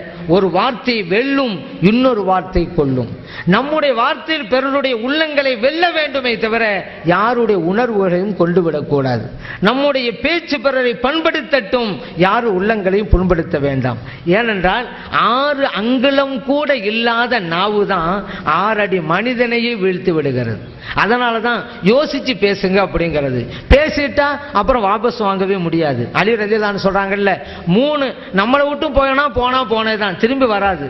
சென்று விட்ட காலம், பேசிவிட்ட வார்த்தை, எய்துவிட்ட அம்பு. போனதான் திரும்ப கிடைக்காது. அதனாலதான் பேசுறதுக்கு முன்னாலேயே நீங்க யோசிச்சுட்டு அப்புறம் பேசுங்க என்று பெரியவர்கள் சொல்லி தருகிறார்கள். இப்போ நல்ல வார்த்தை பேசுவது அப்படிங்கிற ஒரு இலக்கணத்தை நம்ம சாதாரணமா பெற்றுக்கொள்ளலாம். மற்ற விஷயங்களெல்லாம் நல்லதை தான் எடுக்கிறோம், தீயதை விட்டுடுறோம். அதே ஒரு நடைமுறையை பேச்சும் கொண்டு வந்து விடலாம், ஆனால் நாம் செய்வதில்லை. அதுதான் இப்ப ட்ரெஸ் எடுத்துக்கிட்டா, நல்ல ட்ரெஸ் இருக்குது, கிழிந்த ட்ரெஸ் இருக்குது. நல்ல ட்ரெஸ்ஸை போடுறோம், கிழிந்த ட்ரெஸ் தூக்கி போட்டுறோம் கீழே. அதே போல பாருங்க, அழுகிய பழமும் இருக்கிறது, நல்ல பழமும் இருக்கிறது. நல்ல பழத்தை சாப்பிடுறோம், அழுகிய பழத்தை தூக்கி போட்டுறோம் குப்பை தொட்டில. அதே நடைமுறையை பேச்சிலே கொண்டு வரலாம். நல்ல வார்த்தையை பேசுவேன், தீயதை பேச மாட்டேன். ஆனா இங்க மட்டும் அப்படி செய்யறதில்லை. தீய வார்த்தையை பேசுகிறோம், நல்ல வார்த்தையை விட்டுறோம். ஏன் அப்படி செய்யணும்? அந்த பேசுவது என்பதை கூட நல்லதை தான் பேசணும், அளவோடு பேச வேண்டும். கேட்பது நிறைய கேட்கலாம். ஜீனோங்கிற அறிஞர் சொல்றாரு, இறைவன் உங்களுக்கு 2 காதை கொடுத்தான், ஒரே ஒரு நாக்கை தான் தந்தான். காரணம் என்ன தெரியுமா? இறைவன் அதிலும் ஒரு பாடத்தை நமக்கு சொல்லி தர்றான். மனிதனே, உனக்கு 2 காதுகளை தந்தேன், ஏன் தெரியுமா? நிறைய நீ கேட்கணும், அதுக்காகத்தான். ஆனா ஒரே ஒரு வாயத்தான் தந்தேன், நீ கம்மியாத்தான் பேசணும் அப்படிங்கிறதுனால. இதுல கூட பாருங்க, அந்த காதை இறைவன் சைட்ல தான் வச்சிருக்கிறான். முன்னால வைக்கல, பின்னால வைக்கல. முன்னால வச்சிருந்தா முன்னால பேசினா நல்லா காதில் விழுவும், பின்னால ஒரு ஆள் பேசாரு சரியா காதில் விழாம போயிடும். பின்னால இருந்தா பின்னால யாரா பேசினா நல்லா காதில் விழும், முன்னால பேசினா காதில் விழாம போயிடும். அதனாலதான் இறைவன் சைட்ல வச்சான். 4 பக்கத்துல எங்க பேசினாலும் கேட்க தயாராக இரு அப்படிங்கறனால. இதெல்லாம் நல்லதுக்கு தாங்க, அது நினைவிலே வைங்க. அதையும் பாருங்க, இந்த காதுக்கு இறைவன் மூடி போடல, திறந்தே வச்சிருக்கிறான். ஏன்னா ஒரு ஆள் ஒரு கருத்தை சொல்ல போறாரு, மூடிய திறக்கணும், கேட்கணும், அப்புறம் மூடிக்கிறணும் அப்படின்னு சொன்னா மூடி திறக்கிற நேரத்தில் ஒரு கருத்து மிஸ் ஆயிடலாம். அப்படி ஒரு நிலைமை கூட எந்த மனிதனுக்கும் வரக்கூடாது. அதனால தயாராக இருக்கிறதுனால திறந்தே வச்சுட்டான். ஆனா நாவுக்கு பாருங்க, அல்லாஹு தஆலா 2 உதடுங்கிற கோட்டை கதவை வச்சிருக்கிறான், 32 பற்கள்ங்கிற சிப்பாய்களை எல்லாம் வச்சிருக்கிறான். தேவைப்பட்டா வாயை திற, பேசு, இல்லண்டா அமைதியா இருந்துரு, அதுதான் உனக்கு நல்லது அப்படிங்கறனால. இப்ப கூட பாருங்க, நபிகள் நாயகம் ஸல்லல்லாஹு அலைஹி வஸல்லம் சொல்லி தர்றாங்க, ஒரு ஆளு எழுந்திருக்கிறார், உறக்கத்திலிருந்து எழுந்திருக்கிறார், மற்ற உறுப்புகள்லாம் நாக்க பார்த்து சொல்லுது, நாக்கே நீ ஒழுங்காயிருமா, அப்பதான் நாங்கெல்லாம் ஒழுங்கா இருப்போம், நீ ஒழுங்கா இல்லைன்னா அவங்களுடைய பாதிப்பெல்லாம் எங்களுக்கு சேர்த்து தான் அப்படின்னு ஒவ்வொரு நாளும் முறையிடுகின்றன. அதுவும் உண்மைதானே. அதனாலதான் இவன் ஏதாவது பேசிடுவான், அவன் என்ன செய்வான், ஓங்கி ஒரு குத்து குத்துவான், பல்லு விழுந்துடும். நாக்கு பத்திரமா தான் இருக்கும், பேசுனது நாக்கு, தண்டனை கிடைச்சது பல்லுக்கு. அதனாலதான் எல்லா உறுப்பும் சொல்லுது ஒழுங்காயிரி, அப்பதான் நாங்கெல்லாம் ஒழுங்கா இருப்போம் அப்படின்னு அது சொல்லுது. நீங்க கூட 3 குரங்கு பொம்மைகளை நீங்க பார்த்திருப்பீங்க. ஒரு குரங்கு பொம்மை 2 கண்ணை மூடிக்கிட்டு இருக்கும், இன்னொரு குரங்கு பொம்மை 2 காதை மூடிக்கிட்டு இருக்கும், இன்னொரு குரங்கு பொம்மை வாயை மூடிக்கிட்டு இருக்கும். இதுல இந்த வாயை மூடிக்கிட்டு இருக்குதுல, அந்த குரங்கை நீங்க மைனூட்டா கவனிச்சு பாருங்க, 2 கையை வச்சு மூடிக்கிட்டு இருக்கும். வாயை மூடுறது ஒரு கை போதும், ஏன் 2 கை வச்சு மூடணும்? கண்களுக்கு 2 கை தேவை, அதே போல காதுக்கு 2 கை தேவை, ஆனா வாய்க்கு ஒரு கை போதுமே, ஏன் 2 கை வச்சு மூடிக்கிட்டு இருக்கு? அதிலும் ஒரு கருத்து அடங்கி இருக்குது. அது என்னன்னு கேட்டா, கண்கள் 2ங்க, வேலை ஒண்ணுதான் பார்க்கிறது, காது 2 வேலை ஒண்ணுதான் கேட்கறது, ஆனா வாயு 1 வேலை 2. அது என்ன? 1 சாப்பிடுறது, இன்னொன்னு பேசுறது, 2 கண்ட்ரோலா இருக்கணும். அதனாலதான் 2 கை வச்சு மூடிட்டு இருக்கு. நீ பேசுறதும் அளவோட இருக்கணும், நீ சாப்பிடுறதும் அளவோட இருக்கணும். காரணம் என்ன? அளவுக்கு அதிகமா பேசினாக்கா பேர் கெட்டு போகும், அளவுக்கு அதிகமா சாப்பிட்டா உடம்பு கெட்டு போகும். அதனால 2யுமே கண்ட்ரோலா வைங்கிறதுனாலதான் அது 2 கை வச்சு மூடிக்கிட்டு இருக்கு. அதனாலதான் சொல்லுவாங்க, நீங்க உண்மையே பேசுங்க, நல்ல வார்த்தைகளை கொண்டு பேசுங்க. உண்மையாகவே இருந்தாலும் கூட கெட்ட வார்த்தையை யூஸ் பண்ணாதீங்க. நல்ல வார்த்தையை கொண்டே நீங்க பேசினாலும் கூட உண்மைக்கு புறம்பானதை சொல்லாதீங்க. அதனால பேசுறது நல்ல கருத்தா இருக்கணும், அதே போல வார்த்தைகளும் நல்ல வார்த்தைகளா இருக்கணும். இன்னொன்னு, தெரிந்ததை போன்று சொல்லுங்க அப்படிம்பாங்க. இது என்ன புரியுறோம்? தெரிஞ்ச விஷயத்த தெரியாத மாதிரி பேசக்கூடாது, தெரியாத விஷயத்த தெரிஞ்ச மாதிரி பேசக்கூடாது. தெரியாததை தெரியாதுன்னு சொல்லுங்க, ஆனா தெரிந்ததை தெரிந்தது மாதிரியே பேசுங்க. இதுதான் ரொம்ப நல்லது. அப்ப நாக்கு விஷயத்தில் இவ்வளவும் இருப்பதால் தான் அந்த நாவும் கூட ஒரு வகை போராட்டம், ஜிஹாத் அப்படிங்கிற எல்லைக்குள் வருகிறதுங்கிறத நாம் அறிந்து கொள்ள வேண்டும். பொதுவாக இந்த உலகத்தில் தனக்கென்று ஒரு சட்டம், பிறருக்கென்று ஒரு சட்டம். பொதுவாக சொல்லுவாங்கல்ல, ஒரு கண்ணில் வெண்ணெய், இன்னொரு கண்ணில் சுண்ணாம்பு. அந்த மாதிரி தான் இன்றைய உலகில் இஸ்லாமிக்கு மட்டும் ஒரு தனிப்பார்வையை அமைத்திருக்கிறார்கள். மற்றவங்க எல்லாம் செஞ்சா வேறு வேறு, இஸ்லாமிய ஏதாவது செஞ்சுட்டாக்கா அந்த இஸ்லாம்ங்கிற மார்க்கத்தையே அதோடு தொடர்பு படுத்துகிறார்கள். யாராவது தப்பு பண்ணானா இஸ்லாமிய தீவிரவாதம், இஸ்லாமிய பயங்கரவாதம் அப்படின்னு சொல்றாங்க. தப்பு பண்ணக்கூடாதுன்னு சொன்னா யாரு பண்ணாலும் கூடாதுதான். இதுல வேற பயங்கரவாதம் என்பது பிறருக்கு, அப்பாவி மக்களுக்கு இடையூறு அளிப்பது தான் பயங்கரவாதம். இது யாரு செஞ்சாலும் கூடாது தானே. இஸ்லாத்துக்குன்னு ஒரு பயங்கரவாதம் இருக்குதா? ஹிந்துத்துவத்துக்குன்னு ஒரு பயங்கரவாதம் இருக்குதா? கிறிஸ்தவத்துக்குன்னு ஒரு பயங்கரவாதம் இருக்குதா? ஆனா மக்களுக்கு கூடாதுன்னா யாரு செஞ்சாலும் கூடாது தானப்பா. திருட்டுன்னு வச்சுக்கிறீங்களேன், ஒருவன் திருடனான்னு வச்சுக்கிறீங்க, திருடுங்கிற யார் செஞ்சாலும் கூடாதுதான். ஒரு இஸ்லாமியன் திருடனான்ங்கிறதுனால இது இஸ்லாமிய திருட்டு, ஒரு ஹிந்து திருடனாங்கிறதுனால இது ஹிந்துத்துவ திருட்டு, ஒரு கிறிஸ்தவன் திருடனால இது கிறிஸ்துவ திருட்டுன்னு சொல்லுவோம். அட திருட்டுங்கிற யார் செஞ்சாலும் கூடாது, இவன் திருடினான் அப்படிதான் சொல்லுவோமே தவிர இஸ்லாமிய திருட்டு நம்ம சொல்றது இல்லை, ஹிந்துத்துவ திருட்டு சொல்றது இல்லை. அதே போல ஒருத்தர் விபச்சாரம் பண்ணானா யாரு செஞ்சாலும் தப்பு தானே. இதுல போய் ஒரு ஹிந்து விபச்சாரம் பண்ணிட்டான், இது ஹிந்துத்துவ விபச்சாரம். ஒரு கிறிஸ்தவ விபச்சாரம் பண்ணா இது கிறிஸ்துவ விபச்சாரம். ஒரு இஸ்லாமிய விபச்சாரம் பண்ணா இது இஸ்லாமிய விபச்சாரம் நம்ம வகை பிரிச்சுக்கிட்டு இருக்கிறோம். ஆனா விபச்சாரம்ங்கிறது ஒரு அடாத செயல், எவன் செஞ்சாலும் தப்பு. அந்த மார்க்கத்துக்கும் இதுக்கு என்ன சம்பந்தம் இருக்குது இது தெளிவா தெரியுதுல. பயங்கரங்கிறது கூடாத ஒரு செயல். இதை இஸ்லாமியர்கள் செய்கின்ற போது மட்டும் இஸ்லாமிய பயங்கரவாதம் என்று முத்திரை குத்துகிறார்கள் மேற்கத்தியர்களும் ஊடகக்காரர்களும், குறிப்பாக பத்திரிகையாளர்கள். பத்திரிகையில இஸ்லாம் பயங்கரவாதம் எழுதுவான். இப்படி எழுதுவது பத்திரிகை பயங்கரவாதம் அப்படி என்று நாம் சொல்லுவோம். இது இப்படியெல்லாம் எழுதலாமா? இது தீவிரவாதம் பயங்கரவாதங்கிறது ஏதோ ஒரு இஸ்லாமியர்களுக்கு மட்டும்தான் அந்த உலகத்தில் இருக்கிற மாதிரி ஒரு பிரமை ஏற்படுத்த நினைக்கிறாங்க. இஸ்லாமிய மட்டும்தான் பயங்கரவாதத்தை செய்யறாங்களா இந்த உலகத்தில்? இந்தோனேஷியாவுக்கு போங்க, கிறிஸ்தவர்கள் பயங்கரவாதத்தில் ஈடுபடுகிறார்கள். அயர்லாந்து நாட்டிலே கிறிஸ்தவர்கள் பயங்கரவாதத்தில் ஈடுபட்டிருக்கிறார்கள். ஆப்பிரிக்கா கண்டத்திலே சில நாடுகளில் கிறிஸ்தவர்கள் பயங்கரவாத குழுக்களாக செயல்படுகிறார்கள். அங்கெல்லாம் கிறிஸ்தவர்கள் தான் பயங்கரவாதம் செய்யறாங்க. ஏதாவது ஒரு ஊடகத்திலோ பத்திரிகையிலோ இது கிறிஸ்தவ பயங்கரவாதம் யாராவது சொல்றாங்களா? மேற்கத்தியவாதிகள் சொல்றாங்களா?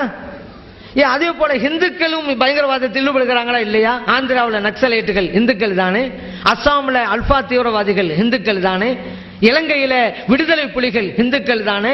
இவங்கெல்லாம் பயங்கரவாதத்தில் இருக்கிறதுனால ஹிந்து பயங்கரவாதம் என்று எந்த ஊடகம் சொல்கிறது? எந்த பத்திரிகை எழுதுகிறார்கள்? இஸ்லாமியர்களுக்கென்று மட்டும் இப்படிப்பட்ட ஒரு களங்கத்தை ஏற்படுத்தி நினைப்பதற்கு என்ன காரணம்?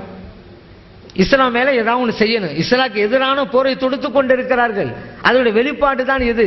அந்த மேற்கத்தினுடைய சதி செயலுக்கு இங்க இருக்கக்கூடிய ஊடகங்களும் ஒத்து ஊதுகிறார்கள் என்றுதானே அர்த்தம். தப்பு யார் பண்ணாத. நம்முடைய இஸ்லாம் பயங்கரவாதம் எந்த அளவுக்கு தெரியுமா இருக்குது? இந்த தண்டனை வேற எந்த ஒரு சமயத்திலும் இருக்காது, எந்த ஒரு வேதத்தில் கூட இது கூறப்பட்டிருக்காது. ஆனால் குர்ஆனிலே கூறப்பட்டிருக்கிறது.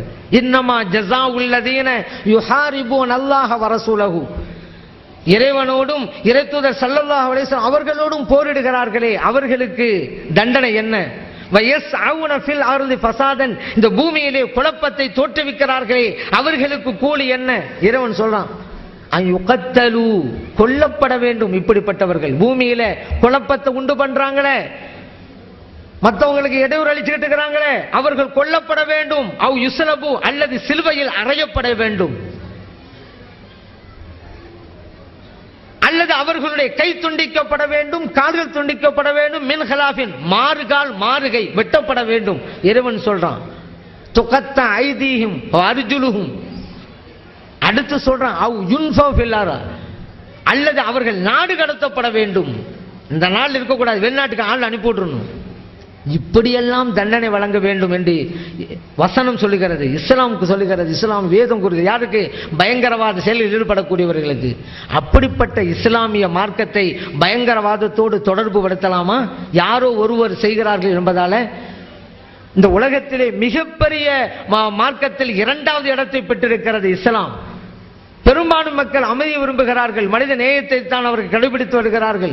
இந்த நிலை அவருடைய உள்ளங்களை எல்லாம் நோவினை செய்கின்ற அளவிற்கு இந்த பயங்கரவாதத்தை இஸ்லாத்தோடு இணைக்கலாமா? இந்த சதிச்செயலை யார் செஞ்சுக்கிட்டு இருக்கிறது? அமெரிக்கா, அமெரிக்காவை சார்ந்தவர்கள், இஸ்ரேலர்கள், யூதர்கள் இது செஞ்சுக்கிட்டு இருக்கிறாங்க. ஆனா இதுல வேற ஈராக்கு பயங்கரவாதத்தில் ஈடுபடுது, அதனாலதான் நாங்க அங்க போனோம். எவ்வளவு பெரிய கூத்தா இருக்கிறது. பயங்கரவாதம் கூடாது என்றால் இந்த அமெரிக்கா செய்த பயங்கரவாதத்தை விட வேற என்ன பயங்கரவாதம் வேணும்? ஒரு அந்நிய நாட்டுக்குள்ள ராணுவத்தை அனுப்பி வைக்குது. அந்நிய நாடுகள் விஷயத்தில எல்லாம், உள் விவகாரங்கள் எல்லாம் தான் தலையிட்டுக்கிட்டு இருக்கிறது அமெரிக்கா. இது பயங்கரவாதம் இல்லையா? அடுத்த நாட்டு விஷயத்துல, இறையாண்மை விஷயத்தில எல்லாம் தன்னுடைய மூக்கை நுழைவிக்கிறது அமெரிக்கா. இது பயங்கரவாதம் இல்லையா? உலகத்தில் சர்வதேச அளவில் பயங்கரவாத செயல்களை இஸ்ரேல் ஈடுபட்டுக்கிட்டு இருக்கு. இஸ்ரேலுக்கு எதிராக எப்பவெல்லாம் ஐநாவிலே தீர்மானம் போடப்படுதோ வீட்டோ பவரை பயன்படுத்தி அந்த தீர்மானத்தை தகர்க்கிறதே அமெரிக்கா. இது பயங்கரவாதம் இல்லையா? பாலஸ்தீன்ல அப்பாவிகளை எல்லாம் இஸ்ரேல் கொண்டு குவித்துக் கொண்டிருக்கிறதே, அந்த இஸ்ரேலுக்கு எல்லா வகையான உதவிகளையும் துணையும் செய்து வருகிறது அமெரிக்கா. இது பயங்கரவாதம் இல்லையா? அணு ஆயுத பரவலை தடுப்பதற்காக ஒப்பந்தத்தை ஏற்படுத்தி எல்லா நாடும் கையெழுத்து போடணுமா அமெரிக்கா சொல்லுது. ஆனா எங்கிட்ட மட்டும் ஆனா இது இருந்துகிட்டே இருக்கும். இது எவ்வளவு பெரிய பயங்கரவாதம்! இது அமெரிக்கா தான் செஞ்சுக்கிட்டு இருக்கு. இவ்வளவு பயங்கரவாதத்தை செஞ்சுக்கிட்டு இன்னொரு நாட்டில் போய் தன் ராணுவத்தையும் வச்சுக்கிட்டு அங்க இருக்கக்கூடிய குழந்தைகள், பெண்கள், வயது முதிர்ந்தவர்கள், அப்பாவி மக்கள் கொன்று குவித்துக்கிட்டு மனித நேகத்தையும் சகோதரத்துவத்தையும் மனித உரிமையை நிலைநாட்டுறாங்களாம். இஸ்லாம் பயங்கரவாதத்துக்கு துணை போகுதான். இஸ்லாமுடைய பெயரே அறிவிக்குமாங்க அது எப்படிப்பட்ட மார்க்கம். இந்த பயங்கரவாதத்தை விரும்புதா இல்லையாங்கிறது. இஸ்லாம்ல என்ன?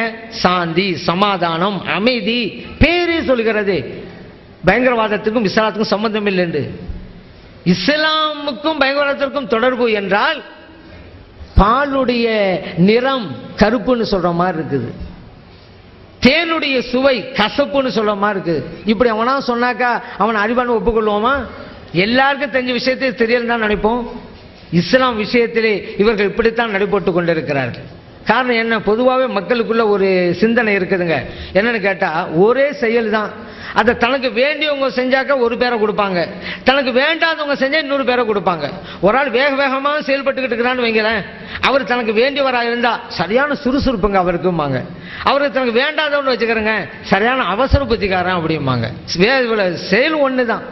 அதே போல பாருங்க, ஒரு ஆளு காசே அடுத்த ஆளுக்கு கொடுக்க மாட்டான், தனக்கு வேண்டியவங்களா இருந்தா அவர் சிக்கனமா இருக்கிறாருங்க அப்படிங்கிறது, தனக்கு வேண்டாதவங்களா இருந்தா சரியான கஞ்ச பையங்கவன் அப்படிங்கிறது.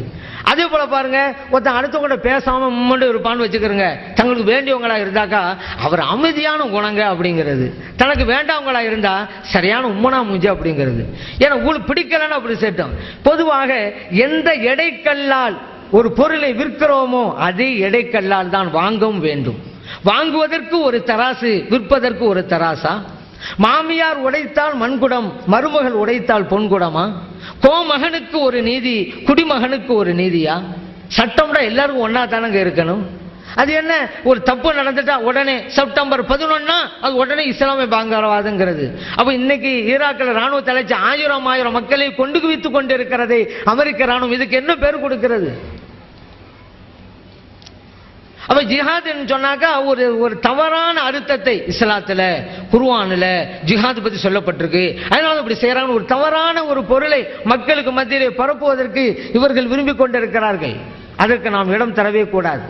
பொதுவாக நான் ஏற்கனவே சொல்லியிருக்கிறேன், ஜிஹாதுங்கிறது பல வகை, ஆனால் போராட்ட குணம்ங்கிறது இருந்து கொண்டே இருக்க வேண்டும். சிலதான் சொல்றாங்கல்ல, மன்றா மின்கும் முன்கரன், ஒரு தவறு நடந்தால் அதை நீங்க பார்க்கும் பொழுது கையால் தடுங்க, முடியாவிட்டா நாவினால் தடுங்க, முடியாவிட்டா உங்களுடைய உள்ளத்தால் வெறுத்துருங்க நாங்கள்ல, அதுவும் ஒரு வகையான அறப்போராட்டம். நினைவித்துக் கொள்ளுங்கள். ஒரு மனிதனுக்கு போர்க்குணம் இருந்து கொண்டே இருக்க வேண்டும். இஸ்லாமியர்களுக்கு போர்க்குணம் உண்டு, ஆனா போருண்டோன்னு ஆயுதம் எந்திரம் மட்டும் நினைச்சிட்டு கூடாது. இஸ்லாமியர்களை பார்த்து தானே பாடம் பயின்றார்கள் இந்தியர்களே. வெள்ளையர்களை எதிர்த்து போரிடணும் என்கின்ற எண்ணம் எப்பொழுது வந்தது? ஆப்கானிஸ்தவர்களை பார்த்து தானே. ஆனா இஸ்லாமியர் உணர்வு உண்டு. ஏன்னா தீயது எங்க இருந்தாலும் தட்டி வைப்பாங்க. ஏன்னா போர்க்குணம் இல்லாத மனிதன் வாழ்வதற்கு தகுதி இல்லாதவன், அவன் வாழவே தேவையில்லை. மனிதன் என்றால் அப்படி இருக்கணும். போர்க்குணம் வேண்டும், உழைப்பு வேண்டும், தியாகம் வேண்டும், முயற்சி வேண்டும். சும்மா உட்கார்ந்து இருக்கக்கூடாது. தான் உண்டு, தான் வேலை உண்டு, சம்பாதிச்சோமா சாப்பிட்டோமா, புள்ள சாப்பிட்டுச்சா தூங்கினா முடிச்சோமா, அது என்ன வாழ்க்கையா?